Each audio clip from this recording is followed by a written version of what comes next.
We're going live. The scenario requires initiative.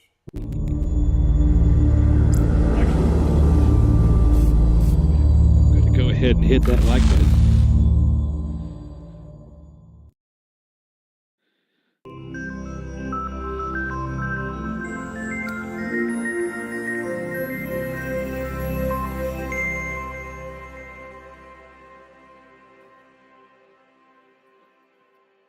All units proceed to your post assignments. All units proceed to your post assignments.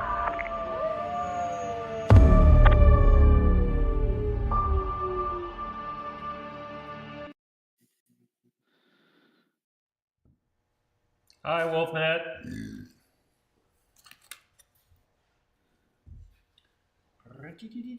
Welcome to Thursday night. Fight night.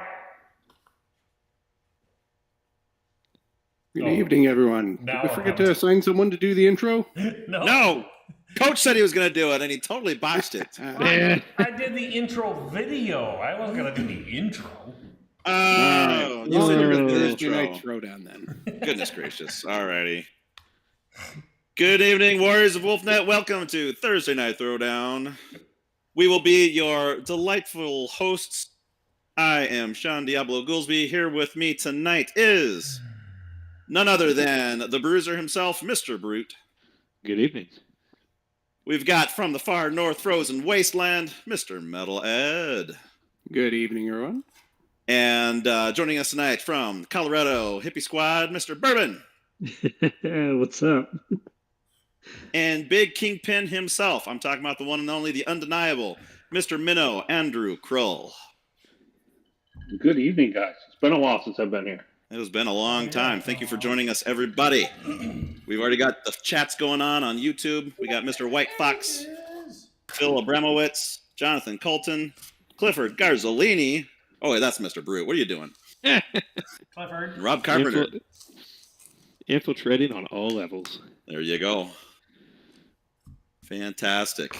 We are playing Capture the Flag tonight. Our combatants are going to be none other than Coach versus Bloodbath.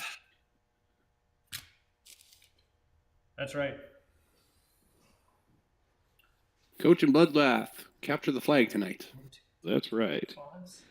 Looking at Clan Wolf versus, well, the mercenaries, the Kell Hounds. Where the There we boasting go. counts and the points don't really matter to us. It's the Poppy Bowl. That's right. Plan for the important thing tonight, which is bragging rights for the next week. There you go. Absolutely. On our high fidelity, high contrast, alien terrain landscape map. Thank God it's high That's what it was, contrast. the It's blue and easier to purple track one. things. I recognize that board from Gen Con last year. I think a Catalyst stream was done with that. There you go. I like it. You can see the I think I units got so much more clearly. I don't believe I got to play on that one. I do believe I got stuck on the same board at least twice, maybe 3 times. So, Coach, who won initiative for terrain setup? Matt won terrain. Ooh. Tommy! How fast did you drive? Live. I drove the speed limit +5. I took plenty of pictures so I could say that I was there. Well, you heard it here on Wolfnet. Tommy sped a little bit. He broke the law to come and entertain you all, Allegedly. allegedly. Allegedly. So does that mean Tommy's taking over and playing the Wolves? Oh! It's gonna say Matt, so I'm fine with that. I don't care who does it. Oh, I thought Coach was playing for Tommy. No. No, Just no. playing for Coach. Matt was filling in for Tommy. There you go. There's No, the Coach list. has got his Kell Hounds. I am okay bowing out. Coach is playing for Charles on this one. Gotcha. Yeah. Yeah. That is true. I was gonna say, Coach. I don't think Coach has the true Kell Hound's heart here. He doesn't. He's more of a Black Widow Company kind of guy. I thought you were going to say Smith and Chinese Bandits, but Ooh. See, now that would be a good one. That would be good. Wilson's Hussars. Wilson's Hussars, yeah. I was just thinking of that. I appreciate Well, it. Smithson's did a little backstabbing there in the You did a in the great opening job, by the way. gambit of Yeah. the war on outreach. So I didn't even bring. I mean, it's not Derek. It's not Derek with his I didn't bring with his dice. Waco Rangers. Waco Rangers, yeah. You That won, was great. You won initiative to take terrain. Well, I'm gonna take a back seat and let Tommy do his work with his list. There you go. Smoke a cigar. Way ahead. Shall we talk about the armies here while they're setting up? Sure. That's right. This wolf list was painted in 2 hours. Nice. It was. The mic is here. We can hear him pretty good, actually. Yeah, we can hear him just fine. It was this wolf list paint scheme was modeled after the Gen Con 2019 camo specs Pouncer that you see with the light white colored base. I can see that one quite clearly. So that's the Pouncer. Now, the challenge is, through the night, can you identify the artist that did that paint scheme?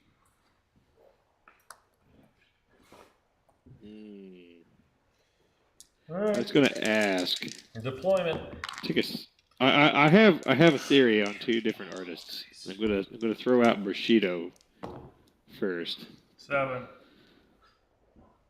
I got a 5 because Valhalla sucks. Whoa. So per Right. White Box on the chat says, for all our new viewers from the Gen Con stream, maybe break down the 350/250 if we can. So Tommy has brought his wolves.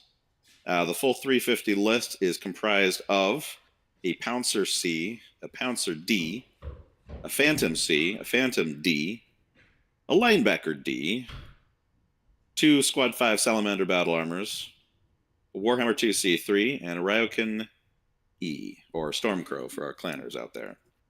Heyo. The only 2 that didn't make it into the 250 list, which he's playing tonight, is the Warhammer and the Stormcrow. I don't know what all breaking down goes to, but maybe if we have some people that aren't familiar with the 350, we can just give an honorable mention that the whole idea is you bring a list of 300 PV worth of units, and for each scenario, you take a 250 PV subset of that full 350 PV to bring to a specific scenario. So you'll have a little bit of a sideboard for every scenario. And the sideboard for this list for Tommy is the Warhammer and the Stormcrow. I don't know, maybe Mr. White Fox can say if that is what you were looking for. Oh, yeah, you go first, don't you? I wonder if that'll pick up there. Technically, you won terrain. Yeah, I just won initiative too. Oh, good. And maybe we should let Andrew. You want to talk about the 350 or the capture the flag scenario rules? Get the Pouncer. Sure. So in Capture the Flag, there's 3 points along the center line of So I the have to table. deploy first, right? Each player has a home base that you'll see on the left and the right-hand side of the screen.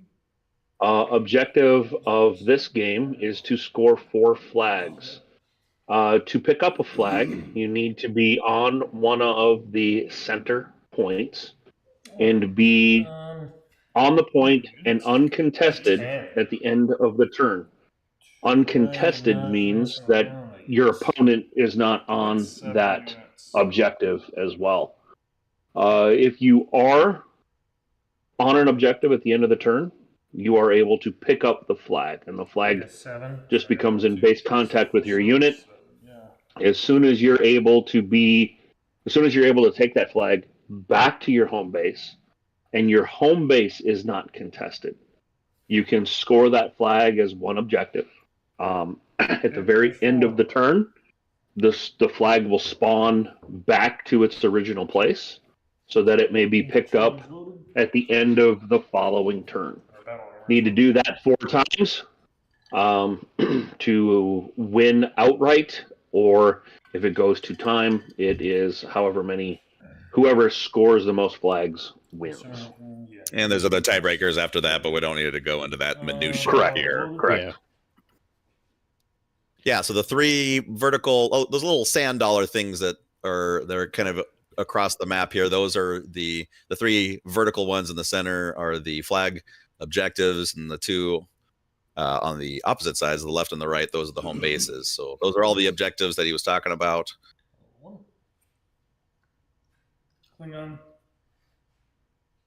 I know when I play, Coach, we used to prefer placing a small shot glass or shot on the flag, so that way you can track it a little more easily.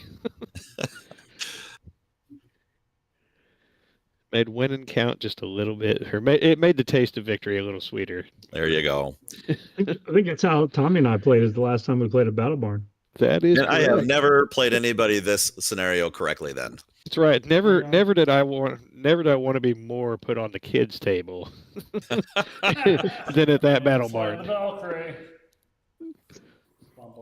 Instead, I was getting my butt kicked by Sean, and you guys were down there having a great time. We started off just taking shots for capturing the flag, and then it turned it into taking damage.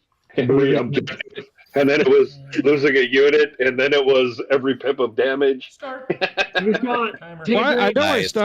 know at that game I stopped by at one point because I got yelled at by Andrew for running the Margaritaville blender making pina coladas, and it was too loud. I have clearly gone to tournaments and been playing on the wrong sides of the table. Right. That's right, Gregory. Shot glasses are great. Clan Invasion, Bitey. Yep, playing Clan Invasion. The opening credits. Yeah, I did that right away. And Wolf versus Kell Hounds. Yes. Yeah, So they got set up. A lot of terrain there in between the center flag token and the home bases. I'm guessing those were placed by the opponents on the opposite sides to try and stop the flags from having an easy runway home. Most likely, but yeah, Coach has got his signature VTOL lineup there. VTOLs. Oh my god. Oh, VTOLs and capture the flag. Fantastic. They sure can be. And this wolf list is not equipped with flak, so that will make it a little tricky. Flak and Clan Invasion is a little tough. It is. So, gentlemen, I have not played. I don't believe I've played on the alien map. The small piece of terrain in the back toward Matt/Tommy's side, are those alien trees? A little orange? Little orange trees? I would think so. Okay. Excellent. Are the crystals also considered forests? Like his Correct. walking right in front of him. That is correct. Crystals are forests, so they're like treated like walking through rough terrain. Slows you down. Gives you cover, though. That is good cover. That is true. Yeah, the thing with taking VTOLs for capture the flag is they are kind of high risk, high reward. Those warriors don't have a lot of staying power, but they are hard to hit. That is true. With all that terrain in front of the flag tokens, if you can land one of those flag tokens where no enemy has line of sight because of all the small hills shooting at those short VTOLs, they can grab it first turn. Yep. If you can keep them alive.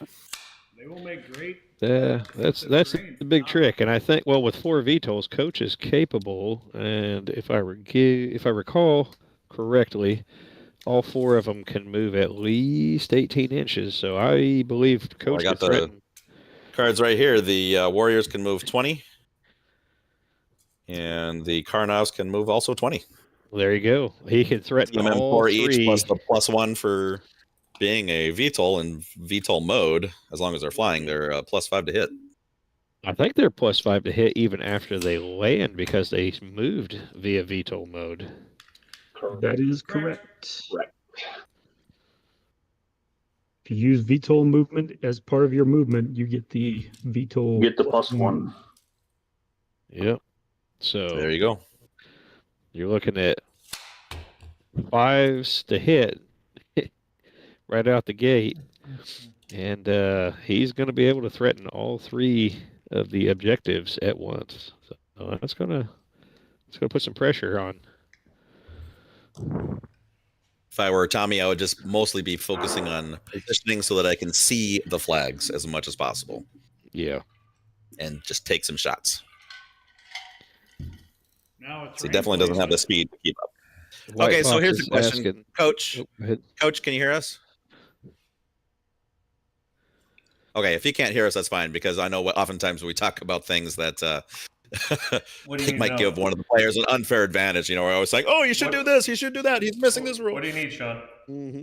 Oh, no, I just wanted to make sure that you guys couldn't hear us while we're talking, because oftentimes we're maybe giving away secrets that that the opponent doesn't want to know or whatever. Matt's here with headphones on, so. Okay, good. No, I just want to make sure that you guys couldn't hear us.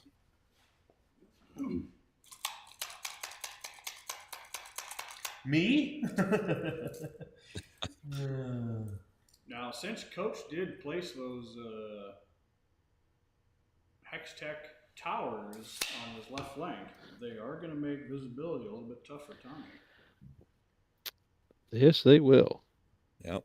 Good Gonna have to placement. shift the gap.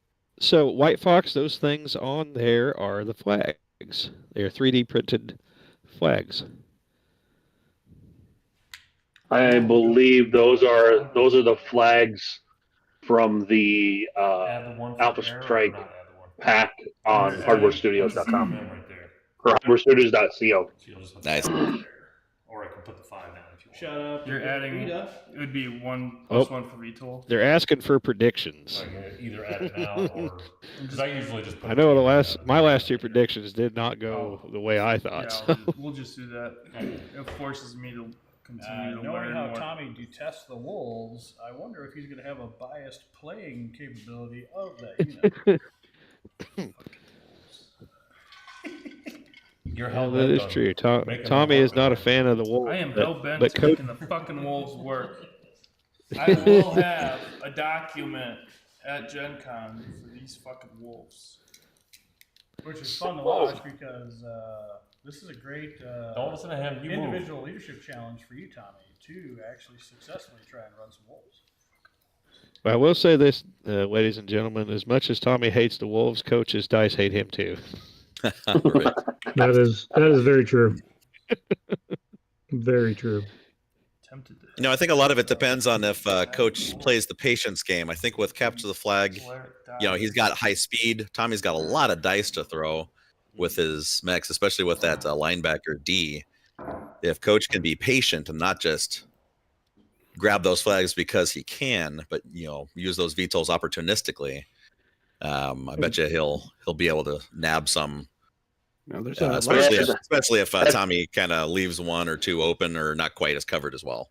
At the same time with that though too, I mean, if you're going to take that chance, the longer you wait to go, the more opportunity Tommy has to get into a position to put a lot more fire down. You know, it's True that. It's a gamble either way, right? That's why these scenarios are so fun, because what you bring to the table, you now have to contend with terrain because you didn't know what it was going to be when it started. And you have to contend with what your opponent has brought to the table, which you're not going to know until deployment. So, Sure. The variances of the game are a lot of fun, in our opinion. Sure, absolutely. And we And all then, know that Coach has so much patience. Right.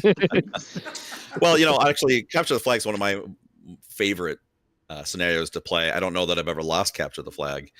And I think the biggest mistake that my opponents ever make is making their move too quickly. Because, like, if somebody brings VTOLs against me, a lot of times they want to make sure that they got that flag. They'll just land that VTOL. Like, that's their opening move, is go take that flag. I was like, well, I'm going to go kill that guy. Yep. You know, as opposed to, you know, making your fast move later on, just in this initial round, see where Tommy's guys go, and then drop your VTOLs appropriately, you know, as needed at that point in time. And speaking of deployment, did we go over what Coach's army was? I don't think we did. We should. You want to hit that? Do you have that list? Let me get it pulled up. So Coach is obviously running the Kell Hounds with the beautiful red and black. And tonight, Coach is going to be using a Marauder 5S, which that'll be currently on our screen up in the top right. And it is paired up with its Archer 4M. He's also running a Locust 3D, a Wolfhound 2. He's got 2 Warrior attack helicopters, the H8 versions, 2 Karnov transports that he has skilled up to 6s, and they are carrying a pair of squads of Intersphere battle armor, the laser versions. And he has those guys. And basically, everything is skill 3 in his army except for the Locust. And the Karnovs, which are 6s. So he's going to be hitting with a little more accuracy. A little less punch, but punch where it hurts a little bit more. That's right. And with his that Locust is no slouch either. He's a 16-inch mover, so he can. Yep, he can go and get it well. And the Wolfhound's moving at 12. So, I mean, it's not exactly slow. It's slow. I think the big work's going to come from Coach's Marauder and his Archer, though, that are up on the hill there, using the cover and having a line of sight on all 3 flags. For sure. Now, I think the dynamic of this scenario is going to change dramatically, considering that there's no more artillery. Yes. And artillery was ultimate counter to anything capture the flag. That's right. That is the ultimate speed is the king scenario. Well, that is true. Now, you could have brought some battlefield support for artillery if you needed it. The off-board artillery in the back of the book, yeah. Yep. Off-board artillery. Which may be something worth keeping a few extra points in your pocket, because nothing like dropping an artillery round on a flag. It does feel good.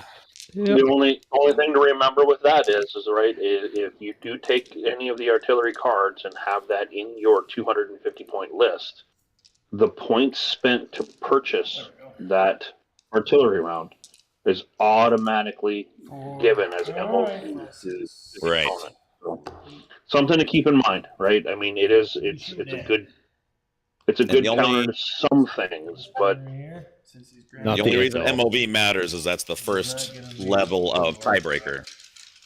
Yep. Yeah. Hey, so Andrew, here's a question for you, Andrew. So how many times in all these hundreds and hundreds of tournaments that you have run, hundreds of games that you have run, many tournaments, how often has MOV been a factor in determining position or ranking in a tournament setting? I would probably say maybe 15%, maybe. Okay, so not a huge amount of time, but still, not a huge amount. I mean, Warfare Weekend last. If I see 50%, last that means year, I see all of it, right? Actually, made it all the way to the 4th tiebreaker of the least amount of points in their total army. That means I see all Yep, of it, right? that was awesome. me. I got beaten on that one. Partial for vehicles. So you lost on the 4th tiebreaker? I did. It was stand and fight. It came down to my Brutus tank. Now, just to give you an idea, a Brutus tank moved 6 inches, and I was 1 move away from being into his deployment zone. With a Brutus, I was chasing a Tortina. And in the last round, we managed to kill each other. And so the first tiebreaker was that we obviously managed to table each other. Second tiebreaker was we took identical sized armies, I think it was, because we both had like 240, or sorry, it was both like 197 PV on the table. And then I cannot recall what the third one was, but then the fourth one was that whoever had the smallest army, and mine was like 347 to his 346. That's hilarious and sad. Just over half of the base. So, but I mean, it was a heck of a game. The guy, I can't remember his name. But he did an outstanding job. Excellent. Because it's less than 1/3 is blockage of sight. Let's see. There's been some comments on the stream or the chat on YouTube. That's a pouncer, right? Mighty asking, no artillery. How about pilot and command skills? Linebacker to Beetle. That's The only proxy is. And then they're pointing out there's no SPA's formation or command bonuses, and that's all because those things add a tremendous amount of complexity to the game and very difficult to balance in a tournament setting. So those things are good. Done away with for simplicity's sake and for balance sake. Tens to hit again? I mean, 2 SPAs and formations, there's no cost. And if you're going to play in a system that you're trying to balance and have a reasonable way to bring like-minded forces together, right? The whole point of this is to not be able to weaponize math. Right. Correct. And when you include formations and you include special pilot abilities that have no cost, same thing with special munition, have no cost. There are people who will thumb through the book and find the overpowered combinations, and that's not what we're after. We're not after the power game and the no fun, right? The idea that we're trying to accomplish is that you build the list, you come to the tournament, and it matters what you do on the table, not just because you bought the best list. Sure. Bring the breast list all you like, but don't. Yeah. You heard, yeah. Hey, Matt. Yes, sir. 5, 6, 7, 8. Could you have Coach just turn the table mic down a little bit? I don't think them some cold dice. our words and the table words, I think they're blending pretty badly right now. I can do that. You can do that. Just a little bit. I thought they were pretty loud too. Yeah, I think they're just a little bit loud. We like to hear the table talk, but not so much so that you can't hear us talk. Yeah, I think that sounds a lot better. Thanks. Our words matter more. Our words matter more. Is anything happening with the attack phase? I don't see any red dots going on. Are they just whiffing everything? As long as I heard Aaron say that they were pretty cold dice, so So everything's normal. Yep. so it's all going to what we expected. Not according to plan, just according to what's normal. Looks like only one flag is being contested right now, and that kind of surprises me with all those VTOLs. That does surprise me. Unless his plan is to work his way across the board from the middle. Right. It's bold Honestly, strategy, Kyle. What I would have done with Coach's list already, I would have put those VTOLs right in the middle of the field to deploy and given myself as much possibility for movement and grabbing a flag. I bet you anything you could have dropped a flag. So right now, the red flag closest to the screen, if you were to land a VTOL like on the right side of that flag base, I bet you those 2 mechs wouldn't even be able to see it. Landed. Because those vehicles have really good cover. It's really easy to hide vehicles. I probably would have dropped 2 VTOLs on each flag token because. Or that, yeah. Yeah, hopefully one of them survives. I think I probably would have went for all 4 of them or all 3 of them at once. Just seeing how things shake out. I definitely would have. If I had 4 VTOLs, I definitely would have done that. Hit all 3 of them, deploy my infantry just in case I die. I can still grab it with the infantry because I have won a game. I have won a game because I ran with the flag in a gnome or with gnome battle armor, move it 4 jump. And I went a couple turns while they were jumping away with the flag, and I managed to pick one up with one of my Omnimechs and run it back. Well, we've all done that on Halo, right? Captain Right. playing Halo, All where right. you're just running, and it's like you're in slow motion. You're like, Yeah, somebody's going to kill me, somebody's going to kill me, somebody's going to kill me. We do need to rewind. A landed VTOL, checking the attack chart, and thank you, Mr. Ed. If they are landed, they lose their +1. Oh, did Yeah, you? I wasn't Okay. gonna argue you guys, but I was pretty sure that was true. Oh, Yeah. I thought it still got it because it had used VTOL movement to get where it Yeah, was. no, they still get their TMM because they moved that far, but they're not still They airborne. don't get the VTOL +1 because they're not Yeah, currently some in form the air. because they're not airborne. Yeah. Yeah, there you go. I don't play with VTOLs very often, and I haven't played since Warfare. So Is that an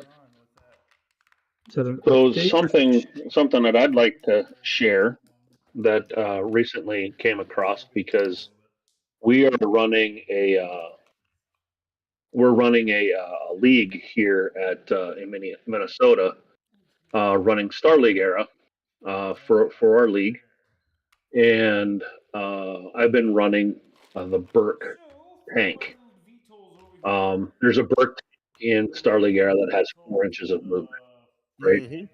And one of the tactics that I really like to use when using vehicles. Hey, Andrew. Yeah. Sorry, 1 second. The table talk's still too loud. I don't think anybody Yeah. can hear any of this. Hey, Matt, could you have Coach turn the volume down on the table again? Sorry, your cousin is just very, very loud. Yeah, he must be standing right on the I think he is. microphone. It's just so loud right now.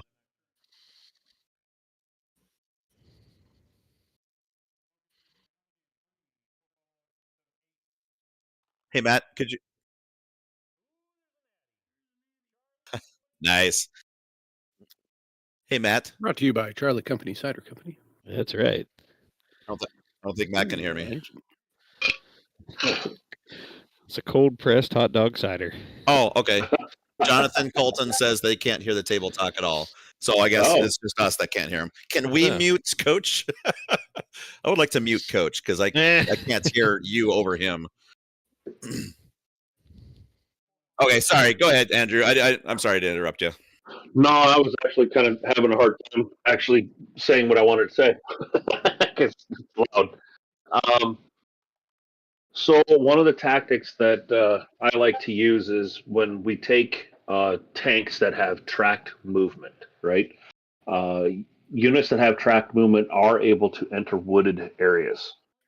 One thing that I do like is taking a tank, getting on a hill, and ending my movement in trees. Right. Yeah. But one thing that I brought and that I double-checked on is, for instance, if a Burke gets to the edge of a hill, right, at the base of a hill, and on the top of that hill, right at the edge of the hill, there's trees, right? Uh-huh. Technically, it would cost the unit 6 inches of movement to basically go 1 inch, right? 4 inches up, 4 inches up, 1 inch for the tree, and 1 inch for the actual movement of going forward, right? Yep. So I started taking a look and I went, oh, well, there's this thing called minimum movement, right? And the way it reads out of the book is if a unit is mobile, it can always move 2 inches in any direction. Oh. And this is important, regardless of terrain movement costs, unless the terrain is prohibited. Really? So no matter what, you always get 2 inches of movement. Correct. So that Burke that has 4 inches of movement at the base of a hill can go 2 inches forward and ascend the hill into trees. Nice. Well, that's a nice loophole. and just to take it one step further, because you are in terrain that costs extra movement, going hull down is a -2. So you need to make a roll of 5 for that unit to go hull down next round. So now it's in trees and hull down. You can stand still and still get a +2 modifier. That's awesome. So that is my contribution and big gem of the month for not being here as often as I should be. There you go. That was a good one. Yeah, that's the best way to get heavy LRM carriers up the hill. Yeah. That's right. There you go. So, folks, if you want to have a fun, exciting way to make your friends on the other side of the table flip out, take Andrew's advice, park your tank in some trees, and go haul down and watch the look on their faces. There you go. And you get a bonus to your hold down move if you are within 2 inches of a elevation change. Yep. Or in terrain that Or in extra terrain, movement. yes, you are correct. Or if you are in some kind of terrain. Right. So you almost can't lose. So if you have a tank that moves 8 inches and it gets an MV hit that loses 50%, you can still get around. There you go. There you go. And you can still hide. So the one thing that got me though is I went back to, well, what about the Sylph and the Cobalt 2C? Those are battle armor that have a 10 and 12-inch VTOL movement. Mm-hmm. But based on minimum movement, they'd be able to move 2 inches on the ground. Does say as long as it's not prohibited, though. Well, correct, but battle armor isn't prohibitive from foot traffic. Sylphs use VTOL movement, so technically by the card, their V movement stops them from doing that. I brought it up in Castro. He said, "I'm not going to take credit for that deal." I mean, you're part of that conversation, right? What he did say is what they would like to do is like really that Sylph should also have a 2F on the card, but they would have to do a huge MUL update that they don't want to do. I've brought that up a couple of times too, and they're like, "Yeah, no." For the exactly 4 people that use the Sylph, yeah. Hey, if we're going to ask for MUL updates, I want beast-mounted infantry for everyone. This round brought to you by Ares Games and Miniatures. Order your battle mechs and combined arms today at Ares Miniatures, AresGamesandMiniatures.com.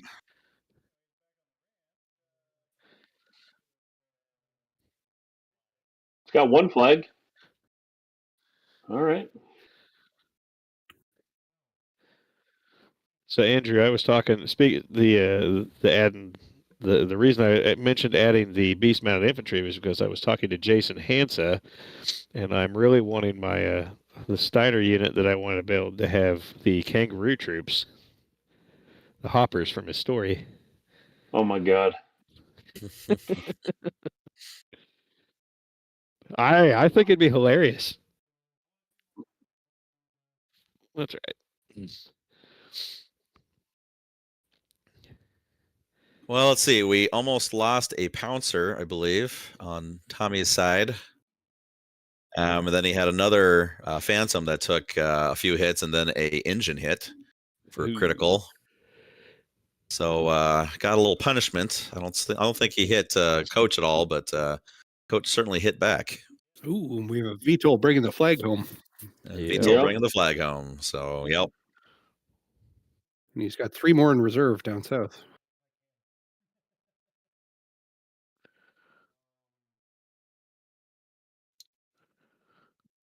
How many total units does Tommy have on the table?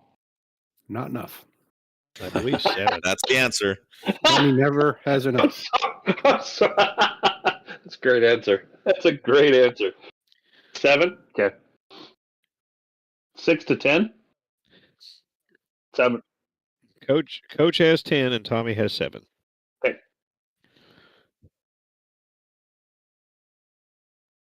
Yeah. He's an asshole. I'm talking about my little brother.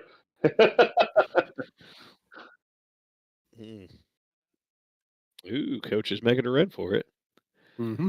And that's the Locust, right? That's the Locust and the Locust Wolfhound. and the Wolfhound. Oh, Locust and the Wolfhound. Okay. Yeah. Right. Dipping the toes onto the template so that if you want to get behind him, you're not on the template. Mm-hmm. Tommy, get your act together, man.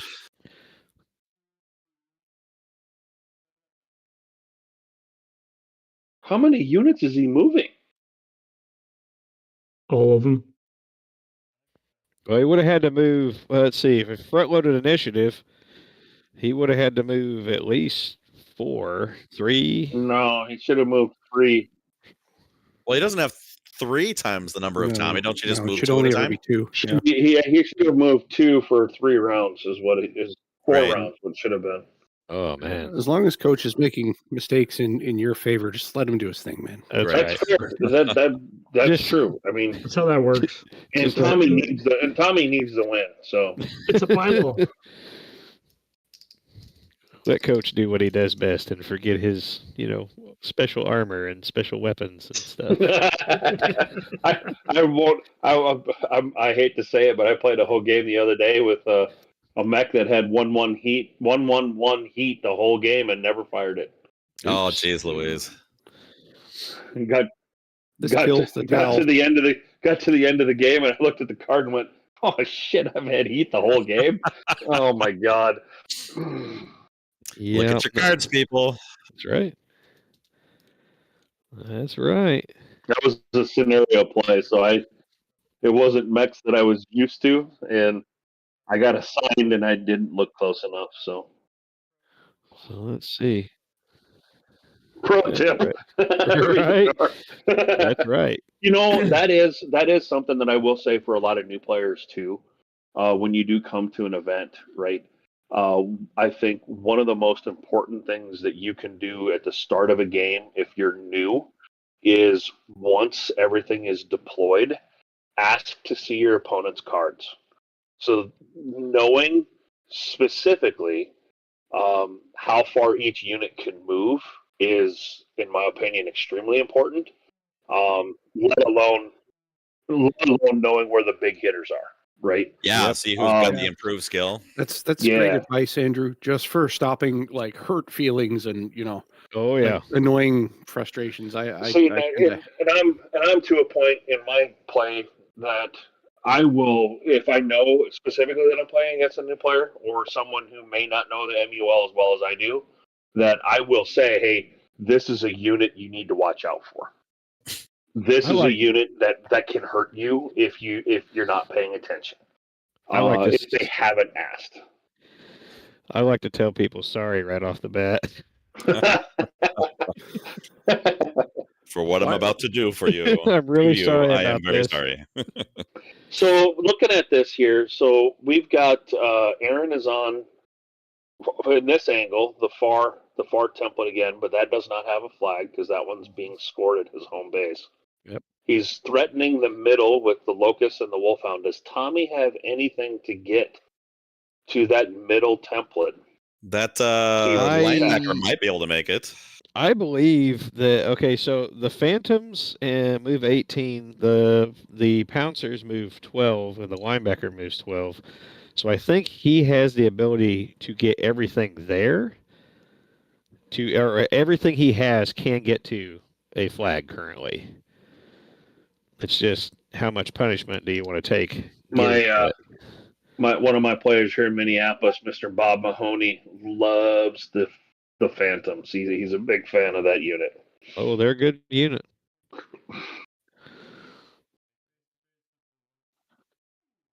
When you go into a little depth with the lore, the Phantom actually starts phasing out the Fire Moth. What did you just say? I don't believe I just heard what I heard you say. When you get into the lore, especially in Clan Homeworlds, the Phantom phases out the Fire Moth because for some reason they prefer a mech that can actually get hit and not explode. Are you allowed to ever not take a fire moth? Me personally? I don't think you're even allowed to suggest it. My Hell's Horseness can't allow for such things, but I thought this was your personal creed, man. yeah, yes, it is. It's funny. I started out being a big time believer that assault mechs are the answer for everything, and now basically like the only mechs that I use are the fire moths. So I met you at the very first KSAG. KSAG, yeah, you were there at the very first Krill Sisters a Go-Go, I remember. Did you run Fire Moths then? I think so. I don't know. Yes. Yes, he Andrew did. made me an army. So I'm not Andrew sure. made you the army. Oh, okay. Yes. Gotcha. He's always doing Okay. You know, ever since then, every time I've seen you run a list, it's always been with Firemouth. Can you guys imagine the amount of change that has happened to the game since first case egg? Oh my god. There's been a few. Oh my gosh.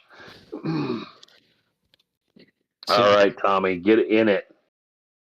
That's right. Get in there. Got to get his mechs dirty. Oh my lord! I hope he didn't go base to base with that locust. With He his did. linebacker. He did. Yeah, Because that locust does a 0-star damage at short range.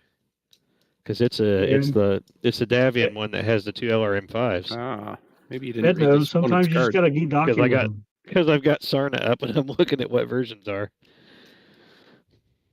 You just pull that right out of your head, right off the bat. Who, me? Yeah, you got that all memorized. I know a few things, but no, I'm not that good. I used to know a lot of that stuff, but now that we've gone to Alpha Strike and a lot of the new stuff, I just, okay. It's funny it's funny when you talk to people and we're talking in the Alpha Strike context, and well, this has X, Y, Z, and A, B, C weapons, and I'm like, I don't care. What's the damage profile? Right. Basically, if it does 10 damage, it gets 1 point. Yep. That's the conversion. Mm-hmm. White Fox says, "Didn't we all though, Brute?" Talking about liking the assaults. It's a typical new player thing to drift towards the assaults. Let's just be honest. The assault mechs are cooler. There's just no lying. That's true. When you want to just plow through a building and kick through a couple of tanks and stomp on a light mech all in one move. Well, they're more iconic.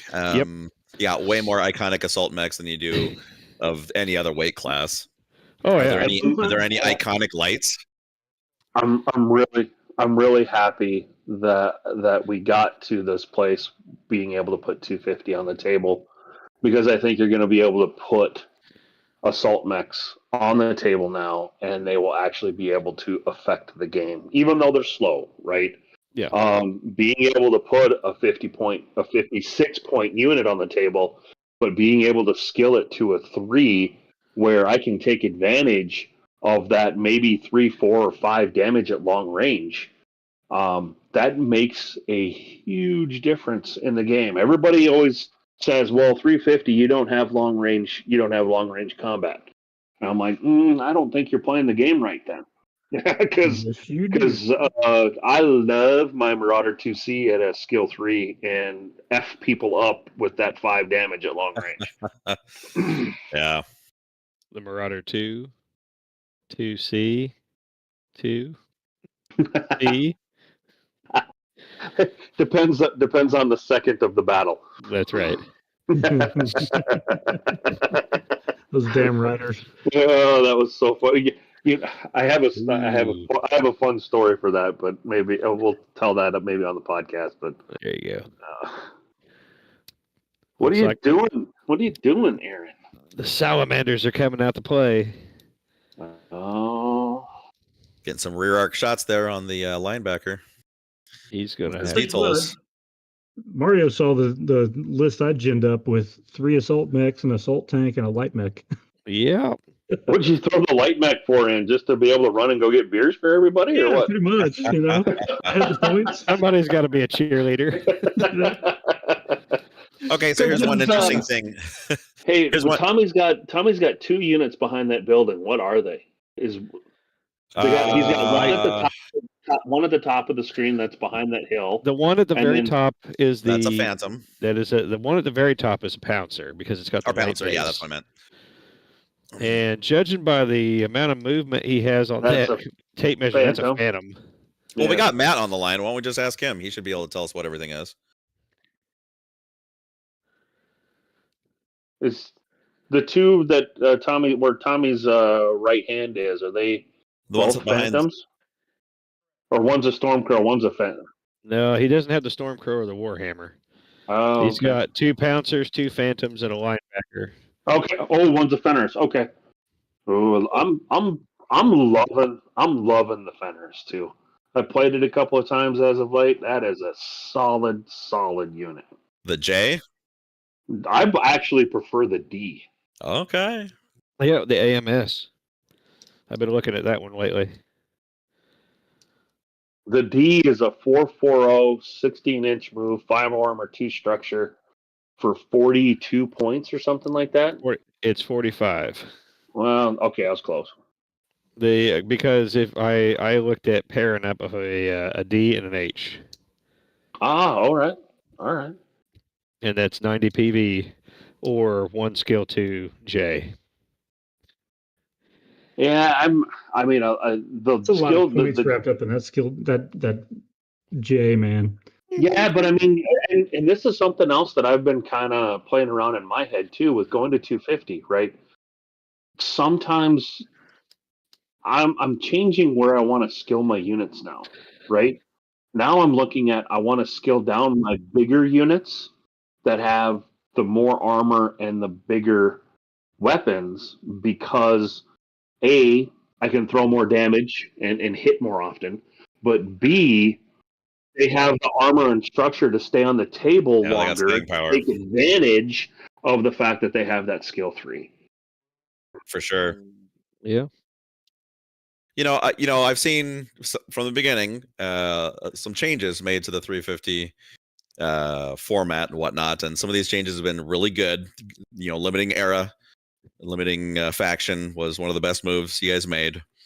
I suspect that this switch to 250 PV per scenario might be just as good as those switches. I'm hoping so. I mean, so far, everyone here in Minneapolis that we've been playing it in our league games and stuff, and we played it for like a month before it was released just so I could get more input on it. There isn't a single person here that says I would want. If we could go back to 200, I'd be happy. Everyone is like 250 is where it's at. Don't know why it took us so long to get here now that we're here. I think it's specifically, I think it's the combination of limiting the number of units per scenario to 10 and the 250. Because could you imagine if you took, I know somebody out there would take a list that has all 18 units that fits in 250 points. That sounds like a game I don't want to play. I've seen it. Okay, so from this angle, what is that unit to the left of the helicopter? He's got the D3, the red D3 on it. Now it's on the level 2 hill. It's just on the other side. The little gray one on the level 2 hill there. Yeah. What is that? What unit is that, Matt? Nope. The other one. Just north of there. That one. Yep. Yep. Okay. Both of them got hit pretty hard, or just one of them got hit pretty hard last round? Well, here we go. Asking you shall receive. Oh, Gregory Wright on the stream says, I have yet to see indirect fire do great. You really have to build around spotters, hiding to stand still, narc, etc. I think there's ways to do it, but yet to see it done. I have played against indirect fire lists many times. They crush when they do it. When they are correctly done. Indirect fire, last year at Gen Con, the 2 surprise units to me were the LRM carrier and the Night Sky. Yeah. Yeah. People did really, really good with the LRM carrier, and there was a couple of people with the Night Sky, and they did work last year. Oh, yeah. Yeah. The heavy LRM carriers. I mean, I think now that 3055 upgrade. Now that the artillery's gone, I predict that somebody indirect fire is going to be the new meta. Yeah. Yeah. Definitely will. And the Pouncer D went down. Who hit him? That one had 1 hit point left last round, so it was destined for death.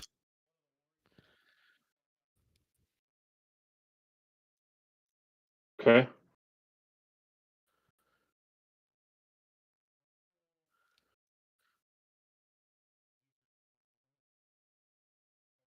I mean, if you think about indirect fire, I mean, the way I kind of approach indirect fire lists is that indirect fire is just supplemental firepower to any one unit that you have out in the field at your discretion, because it can go out to long range.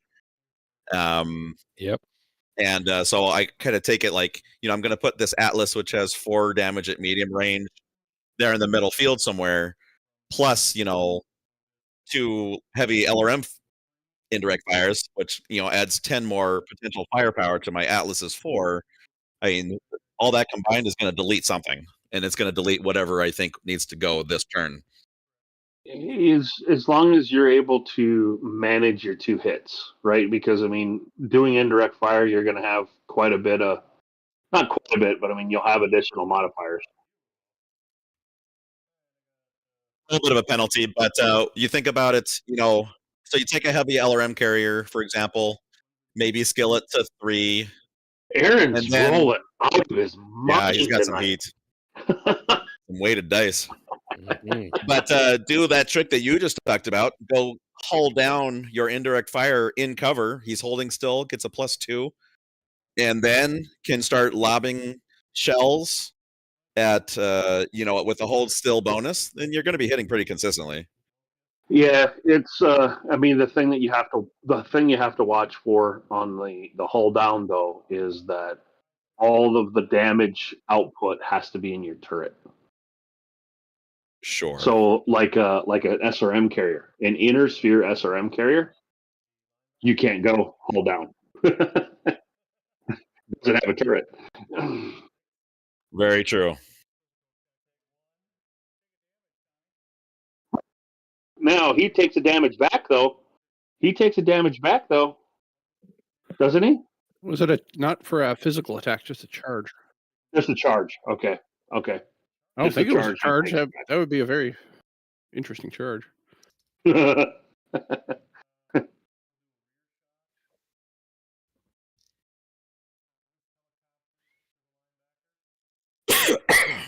Excuse me.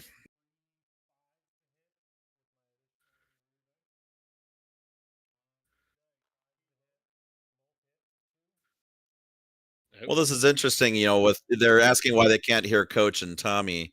Last time I had them turn their volume down, they actually got quiet, but man, they're just so loud in my ears. I'm still having a hard time hearing Yeah. you guys. I agree. Well, I wonder if we could just turn them down through Discord. Oh, there we go. How'd you do it? Just right click on Coach, and you can go user volume. Oh my goodness! Why haven't I done that like forever ago? Yeah. Okay. Hey Matt, can we turn their table volume back up a little bit? Apparently on the stream they can't hear the table talk. Sounds like they demand to hear Coach and Tommy. Nobody, I don't understand that. I mean, Oh, man, I can even mute him. Let's do that. That sounds even better. Yeah, I didn't know that trick, so that's gonna be a good one. That is right, Bobby. Wait, Sam, sorry, that just occurred to me, and I'm like, dumbass. Can you use that in real life? Bobby You pointed see out that- that young, that the in real young life. kid who's won a couple tournaments, Sam, uses a lot of indirect fire. Yeah. Sam has punished me many times.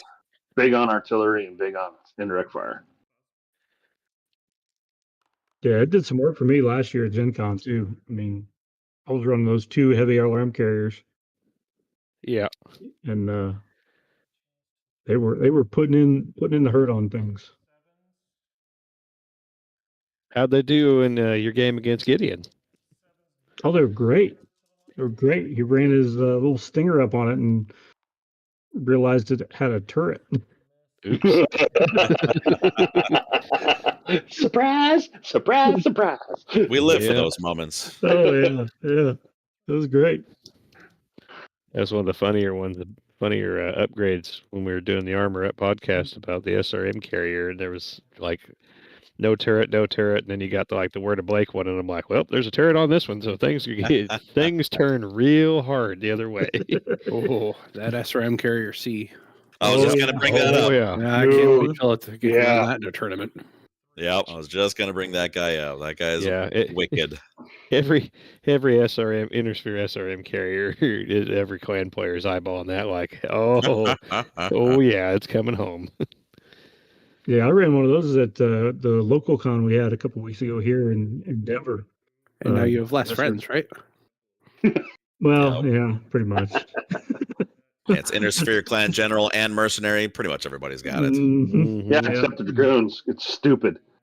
Don't even get me started on availability lists for Dragoons and Kell Hounds. And you guys get Ares. What Plot Kell We out. Hounds? don't. No, we don't. What Kell Hounds? Isn't Not there like Milky? only 16 Nope. of them left? Who's Fiction gonna says bring we in do, Aries? and Come UL on. doesn't. I mean, David me and Dave Bainbridge, he'll bring 2. Me and He'll Dave will. actually, he's going to bring 3. He's going to bring 2 Aries and 1 Poseidon. I would So love you can get to it. have You my can get it opponent in bring those 250. guys. Well, what he really needs to do is 2 Aries, 1 Poseidon, and 1 Triskelion. That's a little much. Just go. That Triskellion's no slouch, though. That guy's Yeah, awesome. no, that thing's nasty. It's a workhorse. Wouldn't All right, mind what getting do we some got variants on that guy. Tommy's going to start shooting now. Looks like it. All right. Come on, Tommy, kick Aaron's ass. That's right. He needs to kill that the VTOL right in front of him there. Get himself a flag.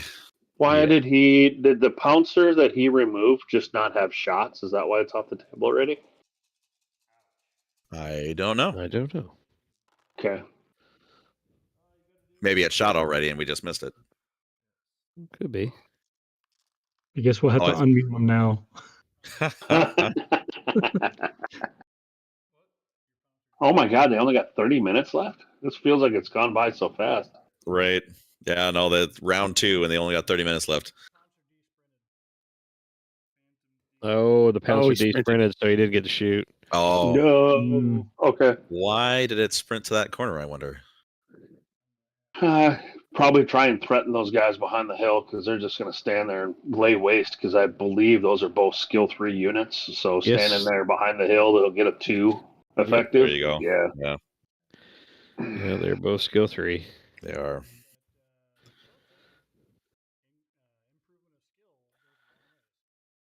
Yes, it does. You have to improve your skills when your dice hate you. Mario, I don't know if we can add enough points for you to be able to improve enough skill.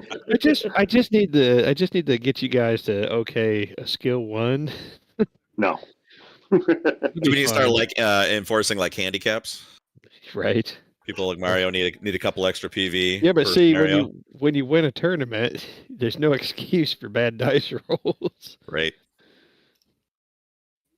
So no one would let me get away with that. Perky. I'll just keep banging a drum that I want 10 vehicles. I'm with you. I'm right there with you, Mario. You guys don't need 10 vehicles. You're doing just fine with 8. Yeah, but I can't have a whole star. I want to bring an entire company. See, Ben needs 12. That's right. Let's compromise. We'll do 10. I agree. Just think how many flatbed trucks you could have. Oh man. Oh. That is a 1 out of 5 flatbed truck scale right there. There was a comment earlier in the chat. People asking. Tommy might be getting the VTOL movement wrong. Oh. Nope. No. Comment earlier asking if anybody identifies as a flatbed truck. We know one guy does. Yeah. Maybe we should, to be all inclusive, we should have Gen Con's doing the whole, pick your pronouns, for your name need tag. to have flatbed truck. Yeah, but flatbed truck is one of your identifiers there, one of your pronouns. Doyle would be all over that. Oh man, do it. That'd be pretty funny. Maybe some custom made T-shirts. Although I feel like that might not go super well. Might provoke a fight. Well, the whole basis of that fight is you can't tell me what I identify as. If I identify as a flatbed truck, then so be it. You can't judge me. I'm a meat popsicle.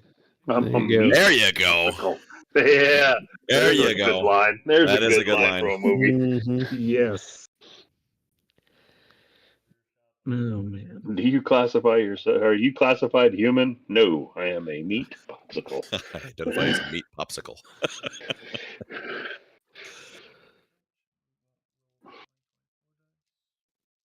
Oh.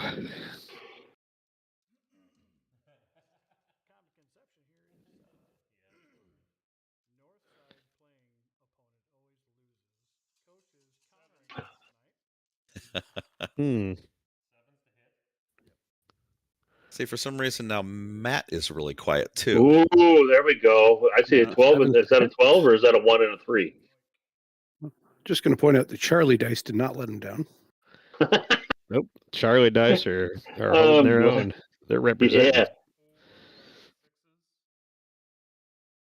That's 2 12s. Look at that. Two Charlie companies and 2 Valhalla clubs.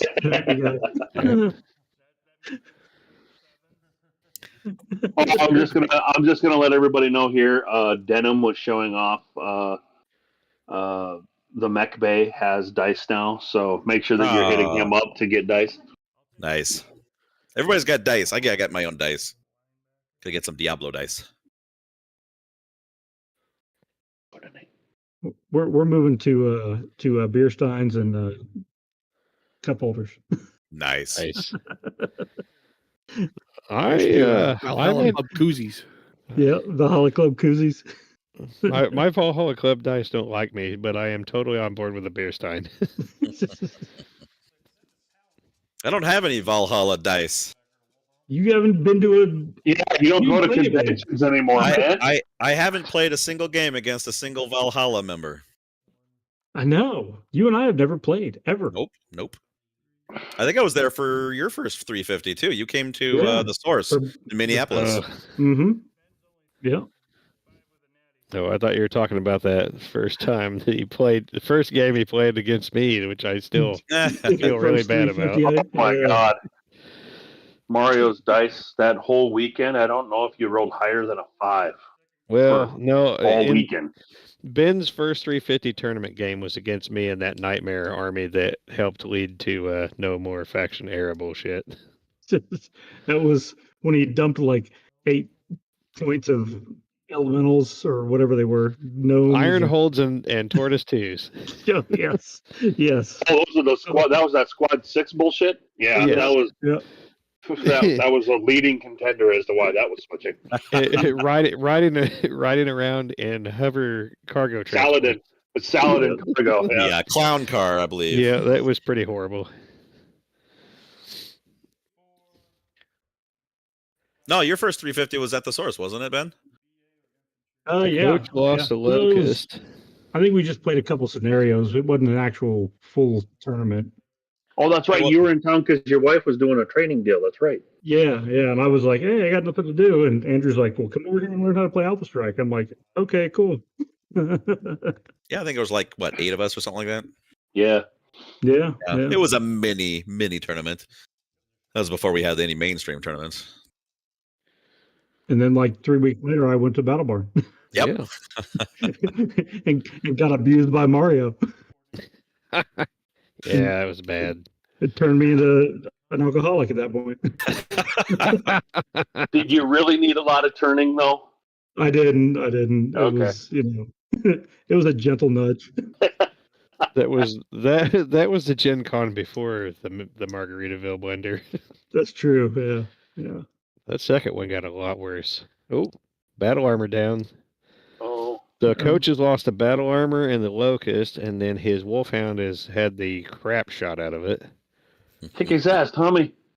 And one of his looks like one of his VTOLs has been shot up pretty good. One of the Karnovs is ready to go down. Yep. Breathe on him. Well, it appears that the Wolfhound's got a weapons hit. Come on. And 1 and 1 heat. So 2 damage. That's 2 damage. When was the first Battle Barn? Was that 2021? I think that was. Yeah, because we didn't go to Gen Con because of all the mask mandates and all that kind of stuff. So we stayed at the Battle Barn. Right. Or was it? No, I think it was 2020 because wasn't. Yeah. It wasn't 2020 because the first. No, because 2020 they didn't have Gen Con. Yeah. The first 350 ever was KSAG. That was December of 2020.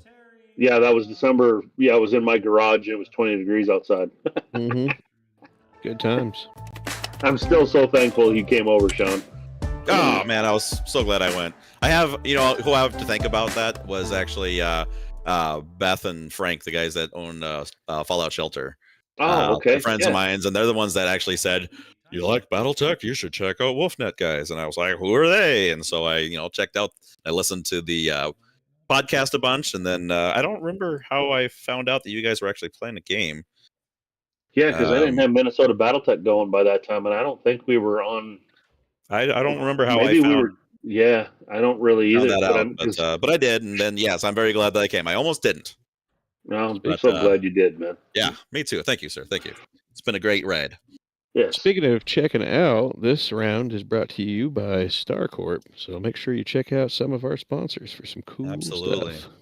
And for all 22 of you watching right now, go ahead and hit subscribe and like, please. That will really help out this Wolfnet fan base that we love so much. Help these guys out quite a bit. There's also a Patreon that you can check out. These guys really do sacrifice quite a bit to come to these conventions. They don't get paid for this. They sacrifice a lot of their time and money, and hours and sanity. Yep, putting these things together. The Mario, Patreon you're the only one who taxes our sanity. Yeah, check out the Patreon. Give these guys a support. They definitely deserve it if you can. And if you subscribe to the Patreon, you get to vote on what is the next scenario. That's right. Lucas Webster asks, is Battle Barn still happening and a Gen Con badge a prerequisite for stopping by? Take that, we are not going to be at Battle Barn. We are now fully integrated in running at Gen Con. So as I covered on Gen Con TV, we will be at Gen Con this year on Thursday. We're going to have a 24-team doubles tournament. We'll play. We haven't decided how many rounds we're going to play yet, whether it's going to be 3 or 4. We might just do 3 because it's a long day. Friday, we're going to have we have 40 tickets for the AS350. Oh, snap. So we're going to play 5 rounds of 350 on Friday. And at the conclusion of Friday's tournament, we're going to take the top 8 players. They're going to come back Saturday morning, and we're going to play a 3-round top 8 tournament to find our winner. So lots of opportunity to play some Alpha Strike, not only just with our set, but other events will be with the Alpha Strike rule set. So definitely, if you're thinking about coming to Gen Con, the demo team puts on an amazing show. They have events, lots of events with lots of diversity. So be on the lookout for that. I think they go. Don't the event tickets go live like in March 19th or something like that? Gen Con is May, I think. May. Okay. Yeah. It was an M. I'm sorry. Thank you for correcting me. No, there are going to be Alpha Strike events running the length of the entire con. So you gonna try to break last year's record, Ed? No, I'm playing this year. I'm going. What's last year's record? Yeah, that a boy. Yeah, Ed tagged me in on this one, so Ed and I are swapping roles. Oh shit, Ben! You're doing all the Alpha Strike Academy. I don't know if I'm doing that. I just told Topo I'd volunteer and help out for whatever he needed. So except for Friday. I want to play in the tournament on Friday, but I said I'll be available to work on Thursday and Saturday if you need me. Cool. So, remind me after tomorrow, Ben, if you can remember. I want to talk to you about that. Yeah, because I might I might have a request. Well, you got them right now. We all want to hear. This is an offer. This is an offer. Oh, this is one of those wink requests. I see. Andrew, is the Gen Con 350 and doubles ticket, is that going to be a 2? No, they are individually ticketed this year. Okay. Is the Friday and Saturday of the 350, is that 2 tickets or 1 for the 2? 1. It is a one ticket, and you have to get in the top 8 to play on Saturday. Kudo for Howls. Thank you for subscribing. Looks like Coach is taking all the flags. He's not sharing. No, not quite all the flags. He's getting a lot of them. Because he's an ass. Why didn't the flag respawn last round? I don't know. It should have. So for the folks, the question there is that on the bottom side here, he sprinted the helicopter. Oh, well, I thought he had to score it. He's on the base. Did he sprint to home base? No, he wouldn't have had to do there that. You go. There you go. He sprinted back. Why would he have had to, though? He's got 20 inches of movement. He should have been able to make that without sprinting. Well, he had to take off and clear. Because he's got to take off and land. That's okay. So he sprinted to base and wasn't able to unland because you still need your free action to be able to pick up or drop off a flag. There we go. 17 minutes, boys. So that's why Coach still has 0 objectives until the end of this round, which he should have 2. And how is it that Tommy did not eliminate that VTOL? That is upsetting. So then Charlie range, close range. It's a pouncer. He had lots of shots to put into it.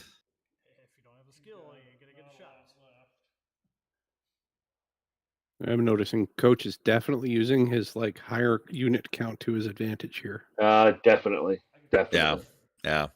I don't like going into a scenario with less than 6, and I will usually be more comfortable sitting at least 8. So from 8 to 10 is usually where I try to roll.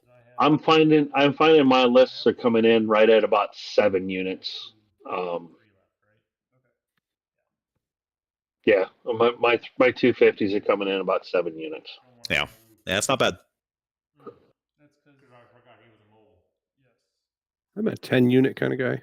Yeah, I know you are, Ed. I know you are. Nothing wrong with it. I was just happy that the bumping to 250 allowed me to put more tanks in. Bigger tanks. Not enough, though. What do you think, Mario? I know, 10, man. You guys are giving me such a hard time about this, but you guys do so good. You guys do so good with 8 tanks already. I don't see a need to give you more advantage. That rule of 2 on SRM carriers, it just seems prejudicial. I know, right? I mean, if I could have 2 more tanks, I would have 2 less fire moths. You need those fire moths. Would you, though? Would you? Probably. You know what happens to battle mechs? They stand upright and they get shot. I played games with just I played games with just mechs. It didn't go well for me. You don't know how to run mechs. He doesn't think in level 2 height. I don't know what to do with my hands right now. Right. No, my Gen Con, last year's Gen Con army was the Fire Mandrills, and I ran five battle mechs almost exclusively through the whole thing and got shot all the time. How does it feel? Not very good. It feels too bad. With this new 250 PV, I might actually be able to justify bringing some Heimdalls. I have always wanted to run those guys. Oh, and I've put them into so many lists and then taken them out because they're just so expensive. I really want to bring Mars. Right. Oof. This is going to be. I think this is going to be the year. The Mars, and then do what I just talked about at the start of the podcast. Or the hold show. down. Oh my God, Mars. I was trying to figure out how I could get 2 Mars in the list, but it just couldn't work really. Piling on, dude. Right. You know what I want to see? Oh, what's that one unit called? It's the 100-ton mega tank. Oh, it's got that funky name. I'm trying to remember what that thing's called. The Gold Topper. The Gold Top, that's the one. I want to see somebody bring that. I had somebody email me a couple weeks ago. It said, I found this unit and it just feels Omnimonitor. wrong. But I want to double check and see whether I could take it. And I'm like, What do you proxy that with? Like a you drop can ship? take it. Right. Yeah, the Gold Drop Topper ship. Omnimonitor A, 99 PV. It's got 2, 4, 6, 8, 10, 12, 14, 16, 18, 20, 22, 23 armor. 12, 13, 14, 15, 16 structure. Right. So, but it's fully legal. It is not 4-inch movement. Yeah, 4-inch movement. You're not Right. gonna move this guy. You just leave him hull down in So- terrain. And the Mars though only has a 333 in the turret. That's true. Yeah. So No, this going thing's home full now- turret. 899 is his firing profile. Fully turret, indirect fire 4. 99 points. That's skill 4. I want to see somebody bring that to a tournament. So you don't go hull down with a Mars. You just keep moving forward. You can scale that down to skill 3. Yeah. Skill 3 on that? Oh my god. Well, let's see what it is at skill 2. 56 points, so that'd be like 69, 70 points. 139 PV at skill 2.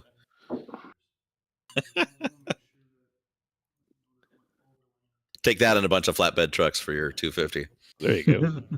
Take that. Take a couple chargers. A field medics and flatbed trucks. There you go. There you go. Damn it, you and guys. a Martin scout just for indirect fire. Yeah, just for spotting. Nice. Yes. That's how you do it. With the linebacker? Oh, yeah. Nice. That's a ballsy move. I like it. Get him down, Tommy. Get him down. Yeah, I don't think anybody was expecting that.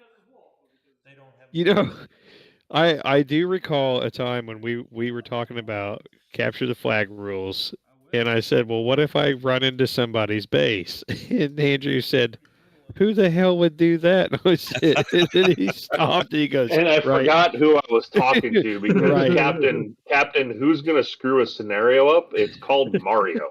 I don't do it on breaker of purpose. I just rules. try to think like what would be the most batshit crazy thing you could try and do. Well, you do that very well. I do. I have numerous rules that have been changed because of me. I understand that. He's not wrong. Mario, have you ever And considered you're using your never powers in for charge. good? You're never a commander in a scenario for me ever again. Yeah, I know. He's been banned. What was your question, Ed? Have you ever considered using your powers for good instead of evil, Mario?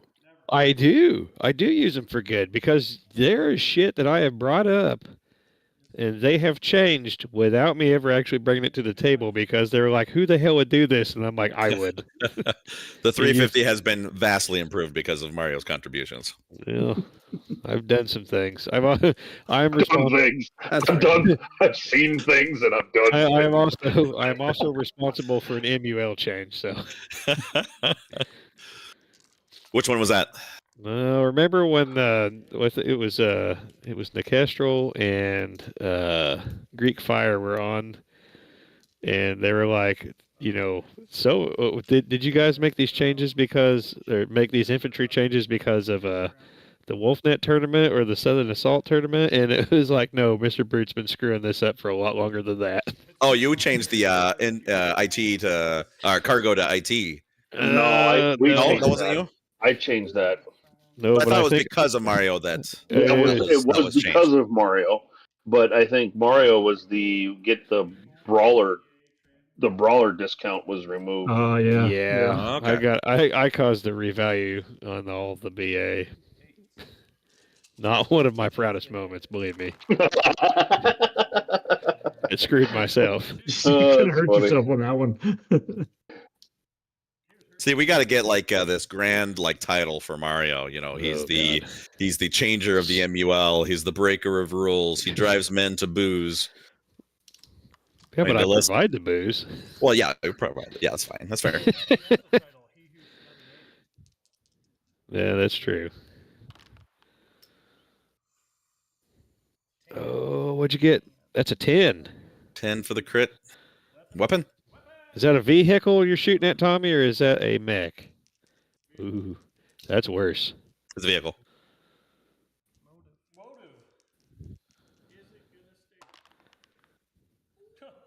Oh, you are going to the ground, sir. Let's flip open those VTOL cracking. So how does that work, gentlemen? Do you guys know?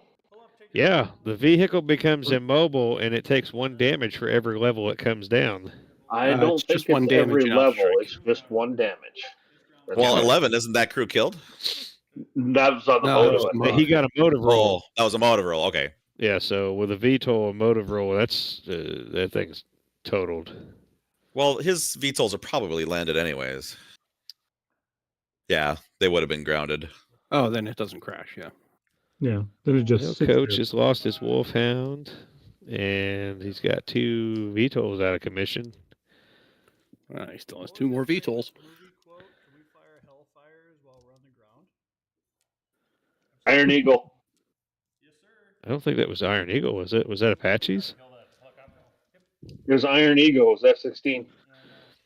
Well, his last 2 VTOLs, his last 2 VTOLs are down to 1 hit each, too.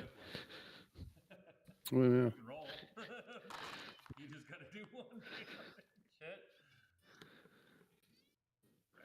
Fair number of crits being traded around here.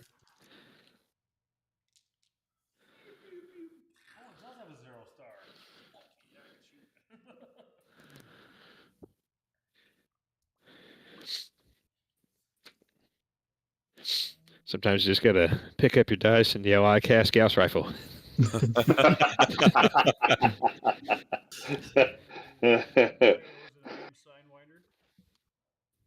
Do what? That's right.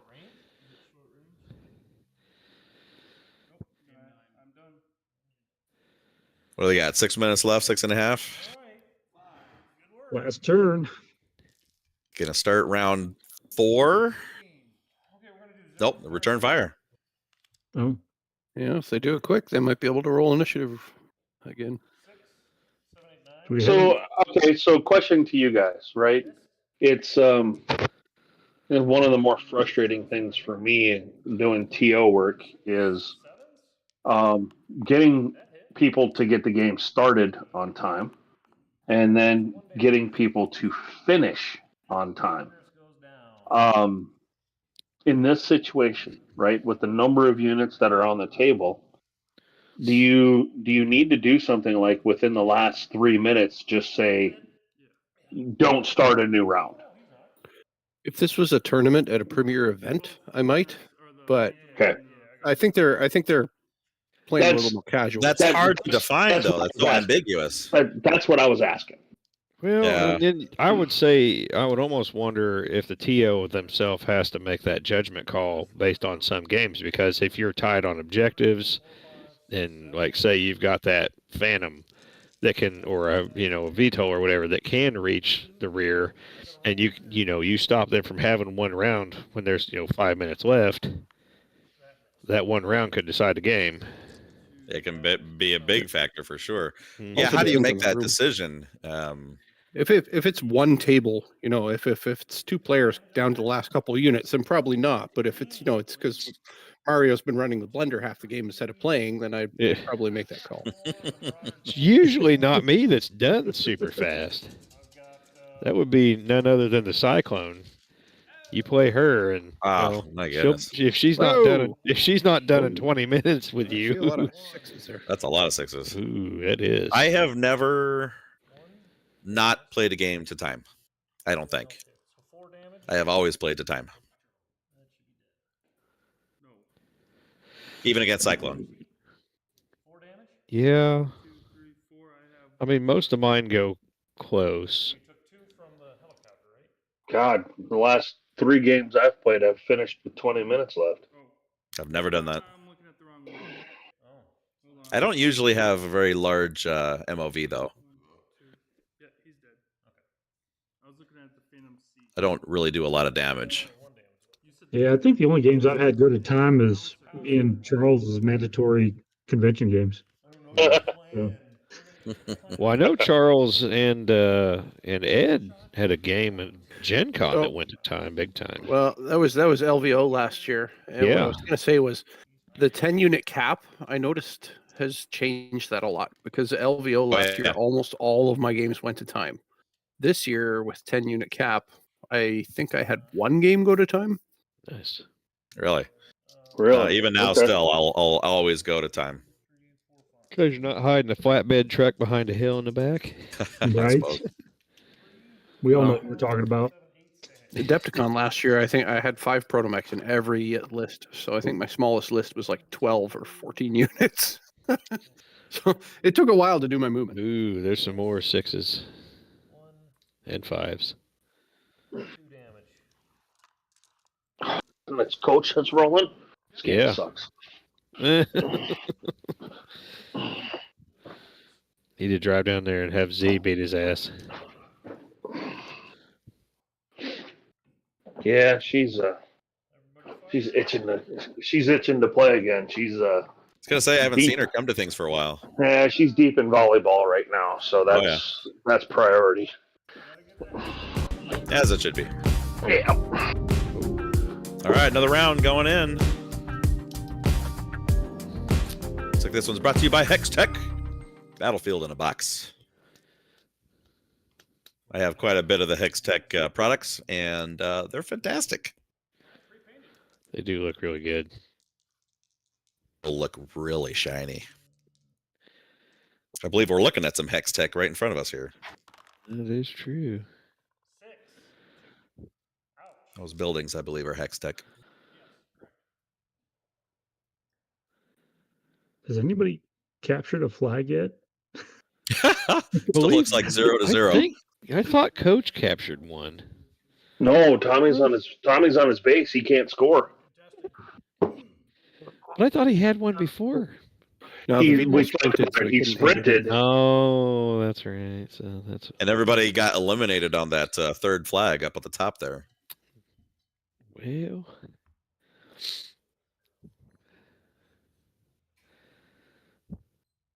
This would be hilarious if it was a 0 objectives game.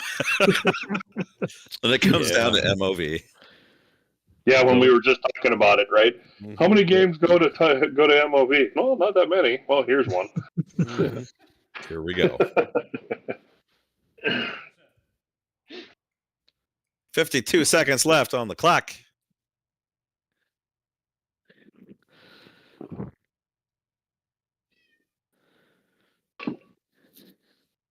Aaron got a cat in the garage or what? I heard that. That's mine. Oh, okay.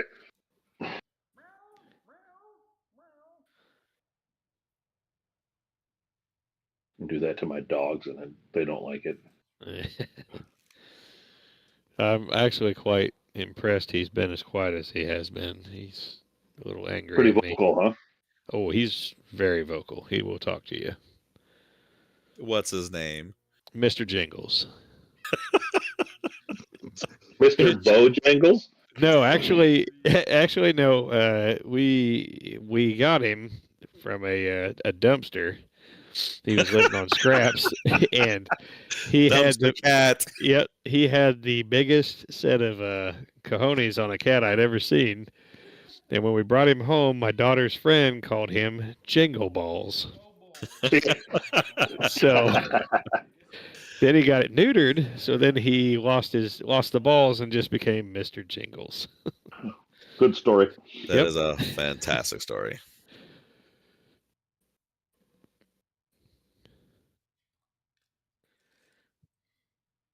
Man, I kind of rooting for Tommy's Phantom there. I want to see that thing survive this round.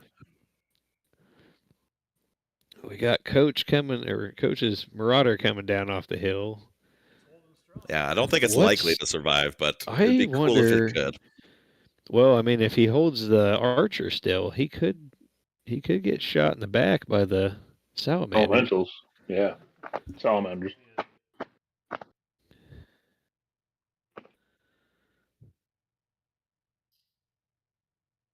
Tommy's got to stay on the base there to contest. I want to go there. I'm just going to take this guy off the board.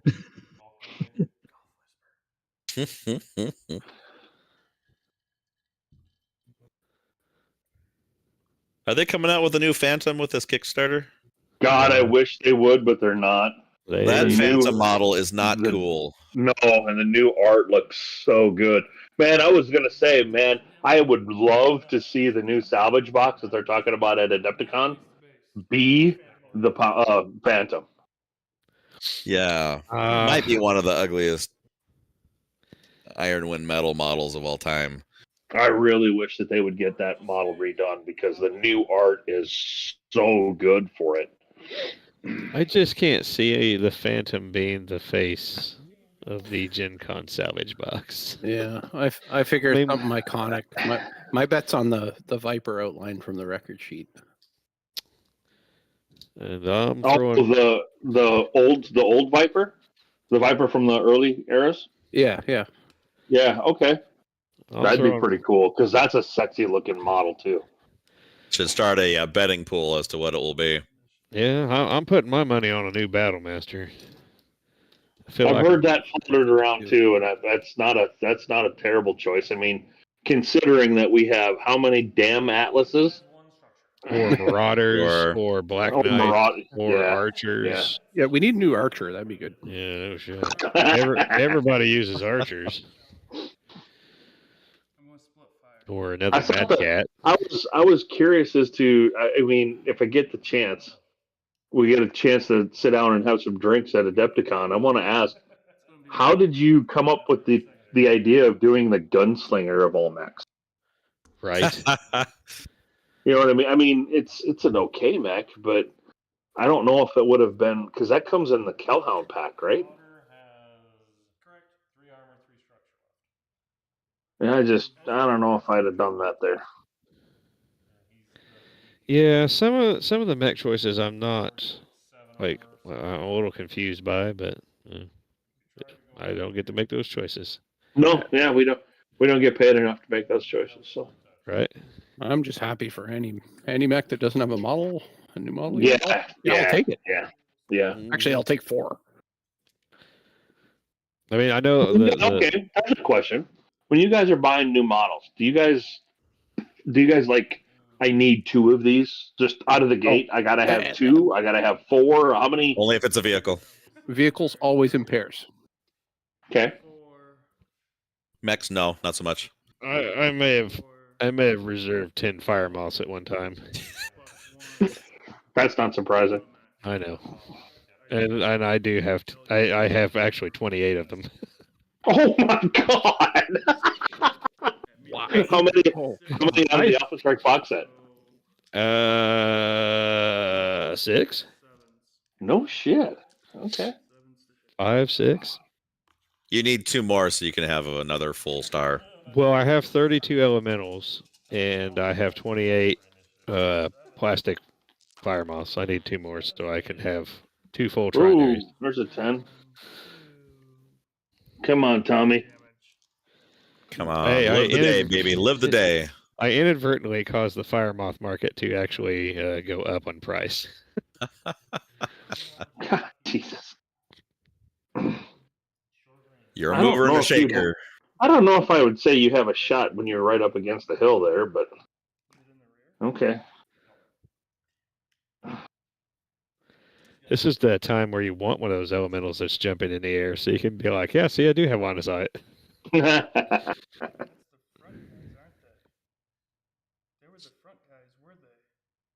Yeah, I would say those elementals do not have a line of sight to the archer.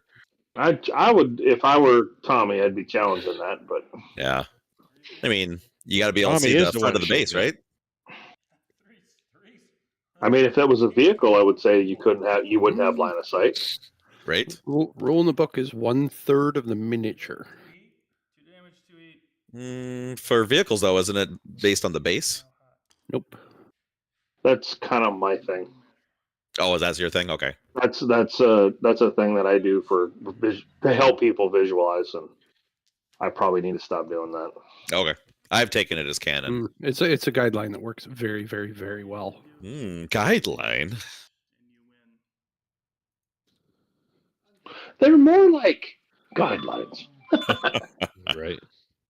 I'll be right back. I got my son's calling. This isn't good. Oh, Sixes. Oh, there. 6, 7, 8, 9's the hit. 3 shots left on that Phantom. Oh, well, that's one way to delete him. Aaron's an asshole. No. Oh, was it a 0-star, though? Yeah, it was a 0-star. Oh, that's delicious. Hey, Ed, how do you do the 0-star? Do you roll the 1d6 first and then the 2-hit? I mean, technically you're supposed to roll the 2-hit first, but... I mean, I do the 2-hit first and then always get disappointed when it matters. Yeah. I disappoint myself before I make the 2-hit roll. It feels better. Yeah, that's a pretty good idea. I should probably do that. I always do the 2-hit first, and then I do the disappointment roll. Yeah, the disappointment roll. although only once. It was game against Sam, and I had a 0-star shot against the final. I did. You remember that one? Yes, I do. I felt bad because Sam thought he had me, and he didn't have me. Yeah. Yeah, it was a 0-star. It was the most stressful roll of my life. Ooh. The last pip on a Xanthos 5, the really big jumpy one they're impossible to kill. It was the last pip, and I got it with a 0-star shot.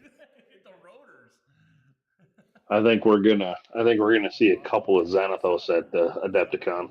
Yeah, could be. There's certainly been a lot of talk about them on the forums. I've only seen them twice. The one that Sam brought and one that my boy Simon brought to a tournament once. Yeah, they're hard to remove. Matt Sabota brought one. Oh, did he? It just jumped around and created havoc the whole That's time. all it's supposed to do. Yep. It's supposed to take shots. Just ask Mr. Diablo about his damn Phoenix Hawk 2C that he loves so much. We talk about that guy all the time. Mm-hmm. I want you shooting at that guy as much as possible. Please waste your shots.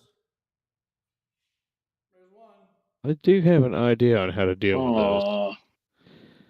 Aaron got a point. Yep, he'll score a couple points this round, I think. Brute, you've never deleted my Phoenix Hawk 2C. It's only ever been destroyed once in all tournaments. It's only ever been killed once. I wish I remembered who did it. No, I have a different theory on how to handle it because I had to start figuring out how I was going to start dealing with Jump Strong Falcons. So I'll keep that one under my hat. Okay. Want to reveal secrets? You want to keep that one to yourself. Yep. That's right. I think I've got a surefire way of turning Jump Strong Falcons into Jump Strong Junk Metal. Time will tell. We'll find out pretty soon, I think.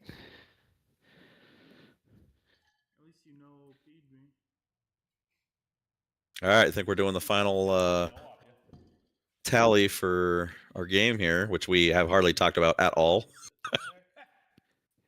Oh, we've talked about it a little bit. Yeah, a little bit. I think my second unit would have been better. Yes, it would have. I never saw the second unit. I know I scrolled right through it. It had a whole bunch of skill 3s, including the linebacker. The linebacker was skill 3. Matt, do you know if he's turned up the table talk volume again yet? I took one of I removed the Sallies, and I replaced them with. I don't think he's listening. Wolves that have flak 2/2. We're always listening. Oh, sorry. Do you know if he turned up the volume for the viewers to hear the table talk? Oh, okay. Matt, your dice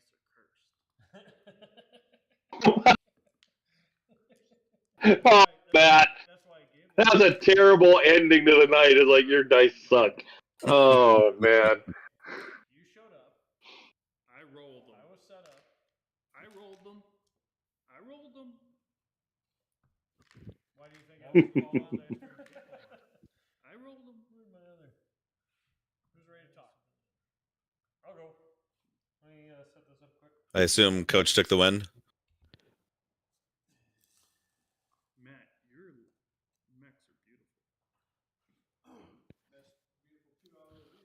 Yeah, he's setting up his mech, so he must have taken the win. I'll repaint and jewel the cockpit probably and just keep that list. Pretty list. And we'll adjust your skill sets. Let him roll his own dice. Let them roll dice. That would be appreciated. Yes, sir. That's all anything missing. And the Sallies. 2 Sallies? No, I'll get you some black wolves too. I got black wolves. That's what I was gonna put on. It's about time I gotta go to work. You're going to work at 10:15? I gotta go to the data center tonight for a little while. Oh, bummer. Yeah. So sorry. And then we're also going with that other linebacker and gargoyle. Well, I can't say that I didn't expect Coach to win with his high speed values there. Yep. Nope. Real. If Tommy's going to lose, I'm glad it was Clan Wolf that lost with him. They just don't work without that plot armor. Needs his Jade Falcons back. Phil says they can barely hear the table talk. Greg says no table talk. All right, here. boys. I'll just give you another. How's that? Can you hear us now? We might have to That is my camo spec. turn them up a bit. No, I think Hi, I got Coach. it. You should be able to hear me. Hey guys, I'm I'll gonna give you another pouncer. give Coach a quick Yeah, congratulations, you asshole. You should have lost, but All I do is win, win, I win. all I can do is win. Hey, well done tonight. I gotta get running. I gotta go to work, so I will. Even better. I'll catch you guys later. Thank you for listening. Andrew, thanks for joining us, man. It was Yep. great having you on. Andrew. Thanks for joining us. Chat, See you let me guys know if tomorrow. it's getting Yep, more see ya. and more. I Bye, will. Andrew. I will, Ben. Alrighty. Chat, let me know if you can hear me. It's getting more darker if you can't tell. A little bit. You should be able to. Oh, wait, I have you turned down. Unless They sound good now. Yeah, I'm up. So it's not as sticky anymore. Let me throw this around here so it's directional. There we go. All right. Okay, Phil says they sound good now. Okay, great. How'd it go? I think what I want to do is there's a Man, they were bad mouthing you. You guys were bad mouthing me? How dare you? Dude, you always get How dare you badmouth the Church of Coach? Y'all take it. You Oh, can dear, church, better get baby. your pamphlets out. Yeah. They call them medium wallets. That's fantastic. Um, Nice list. You had a lot of speed. There's a lot of helicopters, Coach. You know me. I love my VTOLs. Yeah. I love my Trucker VTOLs. wallets, yeah. Yeah, so they're like this tall. But Yeah. So the list was my full 350 is that plus a Warhammer and a gunslinger, I believe. Going straight across. Yeah, pretty sure. I forgot my. Usually it's a longbow, but I forgot I painted my longbow for LVO in Republic of the Sphere. So I was like, oh, I had to find something that was 48 points. That at skill 3 we'll get to 53 points. I think is what it is. But yeah, it's you use your VTOLs and your battle armor. It's kind of one of those nice things where I don't have to land the VTOL on the the OAT. I could have him move, and I tried to jump him, and Tommy's like, "You can't jump," and I'm like, "Oh, that's right, I can't jump." But I placed the buildings specifically so I could try to. What I really tried to do was guard one OAT. So when I land those VTOLs, that nobody can see them unless you're literally through 1 or 2 firing lanes. Yeah. And he got him. He made me nervous when his I think he moved his Phantom right in the middle of the buildings. But then he changed it and moved it around the corner. If he had Phantom, Salamander in there, I don't think I would have gotten that first flag. But yeah, all my mechs except for the Locust, which there's no reason to skill 3 a Locust. But even the Warriors are skill 3, which trying to keep them in medium range really sucks because they get the 2 damage in medium range. They're only 1 damage at short range. So Yeah, I saw kind of during round 2 or 3, was it, where you had those warriors in the back arc there at the middle flag, and it looked like you had ample room to move them into medium range. Why did you stay at short? So, let's see, turn 2, they came up the side. Turn 2, they were in the middle of the map, and they were shooting at that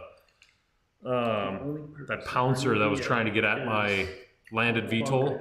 So I had to take care of him first because there was a whole mess going on in the middle with the linebacker and everything. But I'd rather throw 3 dice at medium range at skill 3 than throw 2 dice at short range at skill 3. You're thinking it backwards. No, they were at medium range. They weren't at short range to the pouncer. Not the round I'm talking. Oh, maybe you're shooting somebody else then. It looked like you were lining up to shoot at whoever was on the flag. I was, they were positioned there in case. I see. To shoot the linebacker, which it turned out that way because I had both helicopters there. So I killed the pouncer with 1 shot from the helicopters, so I could shoot in the rear at short range. So it was potato, but I really needed to give yourself options. Yeah, I needed to kill the pouncer because he was coming after my 1 flag that I was going to score. But yeah, the Wolfhound is just tough. The Locust is bait. Whenever it can be bait, it's bait. Yeah, when I moved the Wolfhound and the Locust on the middle one, it was just like, I was going to shoot at one of them. Hopefully he can't kill both. But it is a linebacker, so who knows. No, he did a really good job. That Phantom that crept up behind me really kind of screwed me over, whereas I was hoping to pick up the flag with the Locust, not the Wolfhound, but yeah, that didn't work out. I forget how many dice clan mechs actually do throw sometimes, so. There's a few. It is a lot. I got some lucky. Tommy had some bad breaks on dice right away, and my MP hit on his Phantom really helped. Was it a Phantom or was it a Pouncer? Yeah, it was a Phantom. Yeah, Tommy's round 1 firing was total whiff, right? He didn't scratch anything. No, he didn't even scratch paint the first round. Now, granted, he was shooting at VTOLs, which you needed 10s. But he had to shoot at the VTOLs. I mean, they were there. They were the threat. I had plenty of options. I loaded that one up. I had battle armor that could either get back to the VTOL, pick up and go, or just the VTOL itself the one that I had on there. So, where do the VTOL bases come from? They're just, I was gonna point that out. They're just clear hex bases that I just painted Let go. Yeah, well, I get mine through Ares, Games and Miniatures. He has black and clear, but I just paint the yellow and the caution stripes. This isn't a good picture because they're really bad. Andrew told me there's an easier way to do it, but I didn't know what that was, so I don't know why we're still in studio mode. But yeah, overall, good game. I mean, it went to time. We thankfully got 4 rounds in. It was just there's a lot of. What was the final score? 1-0.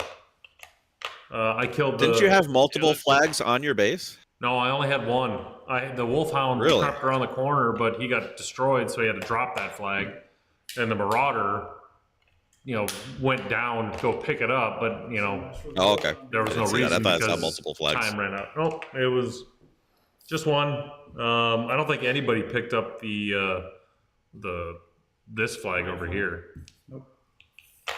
But not to say it wasn't contested and battled over. His bad luck ran it again where he couldn't kill that 1 VTOL. It was just 1 structure left, and it stayed there for 1 more round. He couldn't pick it up and go, because if that was the case, then my warrior is going to have to go chase him. But he basically had to come to me, which in Capture the Flag, if you can get him to come to you, that's all the better. Because you obviously set up your defensive line with my Archer and my Marauder.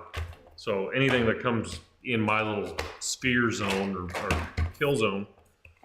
It does suck having that Archer, though, because I got to keep him at medium range, too. Because at short range, he only does 3 damage. Right. Hey! Yeah, good game. It's Ham. Ham's my buddy from Reddit. He gave us a very good review on Reddit the other day. So. Well, thank you. Good job, Ham. Yeah, looks like a lot of new biteys in here. Sweet. Hopefully it was a lively conversation, so. It was. We had a little bit of talking going on. Good. Tommy? Once in a while, we talked about the game, too. Once in a while. Every now and then we commented on the game. On occasion. I think Matt was saying something about, like, I don't know if they're going to talk about the game tonight, but hopefully. It's always talking about the game. Hopefully knowledge was thrown, so. They did. That's very good. Hey, you know, as long as we provided a good visual show while you guys provided the audio show, you know, it all works, so. I will say your map is very aesthetic today. I liked the map. Thank you. Very easy to see the units. Yeah. The Tundra, not the Tundra one, but the extraterrestrial landscape or whatever it's a bit tough. So that might have to be a Comstar versus Clan Wolf Hellion. beta version or Ice Hellion. There you go, Ice Hellion versus Comstar. Just white mechs everywhere. Nice. Yeah, no, I do like this. This is one of my favorite maps. So I am getting a Ash Waste map in Saturday from Aries Games and Miniatures. Go get your maps. Nice. Go get them. I think they're 30% off or something like that. Frank, I've been lurking, busy with hell diving. Oh, dude, hell divers. If you guys want to watch funny videos for an hour, go YouTube Helldivers 2 and just see the mayhem. I wish I had a computer that ran it, but I'm very jealous. Helldivers 2 looks like a lot of fun. Maybe Matt might have to build me a computer. You ready, Tommy? Yep. All right. When do you want it? Tommy time. When do you want that desktop? So we're on Helldivers 2? I don't know, whatever. I've got 2 or 3. Now it's time with Tommy, with Tommy time. That's right. I gotta get Tommy and his pipe. Most important question, Tommy. What kind of tobacco you got tonight? I got Colts Blood It's Moon. usually just like. Ooh, Colts Blood Moon, nice. Got the Cornell and Deal small batch Carolina Red Flake here. Wow. That sounds good. I got Autumn Evening at home. Ooh, good stuff. Tastes like pancakes with maple syrup on top. I've made. We'll have to start a new podcast, Battletech and Pipes. Battletech and pipes. But they're all used. More ways to blow and smoke up your ass. There You we gotta go. get your tobacco of the month. Tobacco of the month. See, we didn't have our battleground ambiance. There was no smoke coming from the bottom of the screen today. That's because I think Coach is catching up on how to play. Yeah. Undefeated tonight. He didn't have time to smoke a cigar. He's busy moving all those units. Well, Right. Coach in the red corner. that's what happens when Coach finally sticks to one unit and actually starts playing. So I had everything set up. You know, I was rooting for that Phantom there at the end. I wanted to see that guy survive. And then I realized, Yep. You know, Me too. oh, my stream set. Shit. It's like, I was watching Coach trying to measure around the thing, and I was like, "You keep on measuring around there, because mechs like to go over hills, It doesn't mean much. through the woods, type." So I was thinking to myself, "Yeah, the only time I don't like to go over hills is when I have tanks, Yes, you do. because then it's -4, right, Sure. going up and down." Then I was like, "Oh, Yep. but mechs just -2." I was like, "Oh, -4." How did you find dealing with all of Coach's VTOLs? Were they annoying or? Well, I was rolling pretty good on immobilizing those little fuckers with motive rolls. Yeah, that was nice. Yep. But it was all right. I had a different unit that I had. Unfortunately, when I picked this unit, it was early in the week, or it was actually last week. I had this unit rolled up and picked out and locked in, and I already tweaked it earlier this week, and that's what I had. I was thinking of planning on, but I forgot about it, and that's what Matt almost had brought. And I and it would have been a different story. But I think coulda, woulda, shoulda. When you look at the list that you had earlier on too, I mean, I don't think you were. The one you showed me, you weren't anticipating playing Clan Invasion. You were playing a later era, so you would have had the Black Wolf of the LBX or the Flak, so it would have been a lot better for the VTOLs. This is true, and that's what. Since this was Clan Invasion, this was all that I was allowed to bring. So yeah, that other. I got a question. Oh, go ahead. Sorry, finish. Oh, that other list had some better variants. That I was also choosing. I still stuck with the Phantoms and the Pouncers, but I had better. I think if I'm not mistaken, I kept the same Phantoms. I just changed up the Pouncers. Yeah, sure. I see on your total 350 list. The only thing you changed in skill was one of your salamanders. You took it to skill 3, which is a difference of 3 points. If you had left it at skill 4, you would have had enough for a flatbed truck. Making me want to walk away. Fucking trucks. Flatbed trucks. So you want to talk about flatbed trucks? Next, you're going to tell me you want to put a skimmer in there. 4 out of 5. You didn't have enough points for that. You would have changed it. And get maybe some field medics. You could have put a flatbed truck and a field medic in there. Alert 1. Just saying.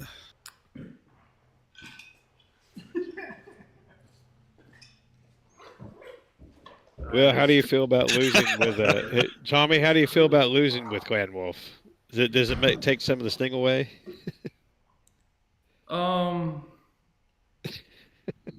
Is Coach? Because I know you hate them. What was the question? Now that Coach is going to the bathroom, it sucks losing the Coach. Yeah, that's true. But if you're going to lose, you might as well have a Wolf army. This is true. As long as Wolf loses. If I do play Clan Wolf at Gen Con, which is a possibility, Skill 3. I'll have a different unit. Well, I'll probably have the unit that I had rolled up that you saw, Brute. And that Matt saw. But I have a good. I'll probably have a little write up on it, on what it is and the reason why, or the method to the madness of why I'm taking a Clan Wolf unit. So I might have like a little, maybe a 5-page story behind it. So I've been driving a lot lately. For work-wise, I've been driving. I drive like an hour and a half to the job site there and back, so I have a little bit of thinking time lately. Nice. Yep. Matt painted this army in like 2 hours. I didn't even think I was going to make it today. I had a impromptu history fair to go to for the kids that I didn't realize that I needed to go to while my wife was out of town. So yeah, that's a pretty common story. Kids like to spring those things on you last minute. Yeah. So it's not bad for a 2-hour paint job. Fuck. Yeah, not shabby at Oh, all. look good. Pretty fucking good, man. Heck yeah. I think what I'm going to I got to ask. Go ahead. Yeah, tell me when did it occur to you to run over and block Coach's home base? Because none of us saw that coming. It just came out of nowhere and like, why is he not scoring? What's going on? Run over and block Coach's base? You blocked his base. Yeah, you took your Phantom over there to prevent him from scoring. Home base so he couldn't score. Oh. I didn't want him to win. Was it your plan all along, or did you just kind of see it and go, "Oh"? I saw it. Insult injury. Well, initially I had my pouncer thinking I was going to be doing it. Originally, the one that ended up sprinting and died. I can't find it. So when I had him on the side, and he ended up killing it with one of his VTOLs. Originally, I was going to have that pouncer do it, and then since I saw him hovering and not scoring, I was going to try to force the issue of him landing. I placed these because otherwise he would have just hovered around there and not score any points until the last round. So that he wouldn't have. I wanted you to camp. Well, I was going to camp. You had no speed. He would have just done that so that it wouldn't have gone back where I would have been able to take it. So, knowing that, I knew for a fact that I had to force the issue at some point. So, what was the final? To move. Go ahead, there, Goolsby. Oh, sorry. What was the final MOV between the two of you? I'm pretty sure he won the MOV. I don't really know. Okay. I was kind of curious if you had been able to survive with that pouncer, if the MOV might have been in your favor, and then that would have been a pretty slick way to win. I don't think so. I only even if my Phantom would have survived, he would have still had an Archer and a Marauder survive. So I didn't have. It would have been tough to win. Which Phantom was it that was at the end? Was it the C or the D? It was the C. Yeah. Oh, so the meaner one. The real mean one. But it's not, the 6.6. It's not 16 inch fast. Yeah. The 51 Nice. PV. How are you gonna? So I would pair up the Phantoms. Man, I could see it. I could see that one taking down an Archer and a Marauder. The Pouncers over here and the Phantoms over here. So, to start off, if I didn't have the really crappy rolls to begin with, I think even if I went 50-50 on dice rolls, it would have been a different story. But these guys are here and they sat. His linebacker here. I think at medium range. If he would have had the linebacker here, well. Yep, it would have been different, but that's woulda, coulda, shoulda, and that's why we play games, and that's why we play it out, right? And the dice rule all in the end. Well, Well, it was a good game. I think we gave some entertainment to our viewership. Had some good engagement on the chat. Plenty of fine pointers from Andrew and these fine gentlemen. and honestly, that model comparison. I don't care what anybody says. Way more menacing. The new linebacker looks way better than the old linebacker. That thing just looks like. But what direction is it facing? It doesn't matter. That is for your marked hex face to decide. The linebacker D has rear facing weapons. Sure. Oh, fuck. Oh, yeah. His legs are coming straight. You ever put the old metal Daiichi next to the new plastic? Oh, God. There is a significant percentage difference in the size of those models.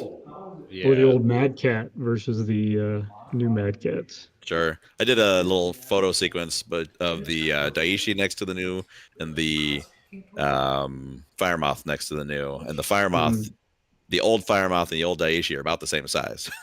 Yeah. Are we getting a New Fire Moth and the new Daishi are wildly different. Are we getting a new Phantom in the next different. round? Anybody know? Yeah. That was what we No. discussed. We have not heard of any No, Phantom. there are no new official Phantoms coming. Because I don't care what anybody says. The old Phantoms look like They can? garbage. I mean, you look up the MUL and they have some new design. Yeah, they have new artwork for them. Yeah. Yeah, I think that's the only thing that's kept me from buying or running any Phantoms is I don't really want to have that model in my collection. That's all right. You guys just avoid them, and I'll use them for you. I told Matt that if he has about 90% of this unit already. I said, well, let me get him another Pouncer and and another Phantom, and let him get one gifted to you, or paint it up in this scheme again, and let him have the list since this is all his stuff. So, is it the new? And then we'll go from there, and he can have the unit. And yeah, it's all Matt's unit stuff. So Matt could have the unit. I'm getting the signal to hurry up and get going. So, well, I mean, it's 2.5 hours. Wrap it up. All right, here, take it away. Hey, everybody. We're getting to that 2.5 hour mark, 2 hour mark. So I just want to say thank you, everybody who watched. Big shout out to our tonight's guests, our hosts. I hope that you guys can make it for more. It's been another fine evening. Yep. I'm always on the bench, Coach. Who's still oh, okay. So we got everybody. We had 20 watchers waiting.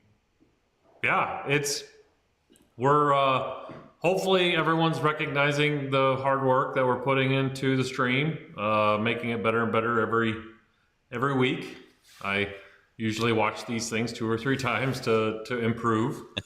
Like I said, adding another camera was a big deal. Helped a lot. The extra camera was awesome. Yeah. It gets a little frustrating to be like, oh, I don't really know what they're shooting at. So, but any input is good input. Just throw it up on the Discord or the Facebook or whatever. Just tag me in it, and I will try to do my best. But until next week, I think there's only 2 possible scenarios left for the Patreon to choose from. So if you are a Patreon member, you already know. If you're not, when you're a Patreon member, we do a poll every week, and the Patreon members choose which scenario we play. So it's Domination and Headhunter left. So I think those are the only 2. So good ones. Good ones. Oh boy. Yeah. Ooh, boy. Everybody like and subscribe to this video. Everybody check out the Patreon. Support if you can. It'd be vastly, vastly appreciated. I think I put all the links in the discussion or in the comment or description, whatever you want to call it. I don't know. I think they're there. But if anything, definitely join the Facebook and Discord channels for if you're new, if you're wanting to know more about 350. The wealth of knowledge there is beyond. It does sometimes skew, but that's okay. That happens. But no, if you have questions or want to get going, hopefully in the future we'll start maybe doing some TTS streams too. So that would be fun. There's a lot of guys doing some amazing work on the tabletop simulator. So hopefully we can get that going too and do a Thursday night throwdown on the virtual world. So. But TTS TNT. TTS TNT. OMG. That's what it's gonna be. TTSTNT OMG. Just all the acronyms. That's the WNRP. WNRP TTSTNT OMG LOL. Yeah, there you go. MFL, whatever it is. Yeah. FTW for the win. Oh my gosh. People are going to think it's like a scam. They're thinking you're going to have a stroke while you're typing in the title. Oh, it's going to be We're great. going to call 911. Oh, man. Well, I just want to say thank you again to everybody. Thank you for watching. Hopefully this was fun, and you'll come back next Thursday. So we'll see you then. If you guys want to sign off, go for it. This is Goolsby signing out. Everybody have a great week. Yep. Have a good one, guys. Good night, all.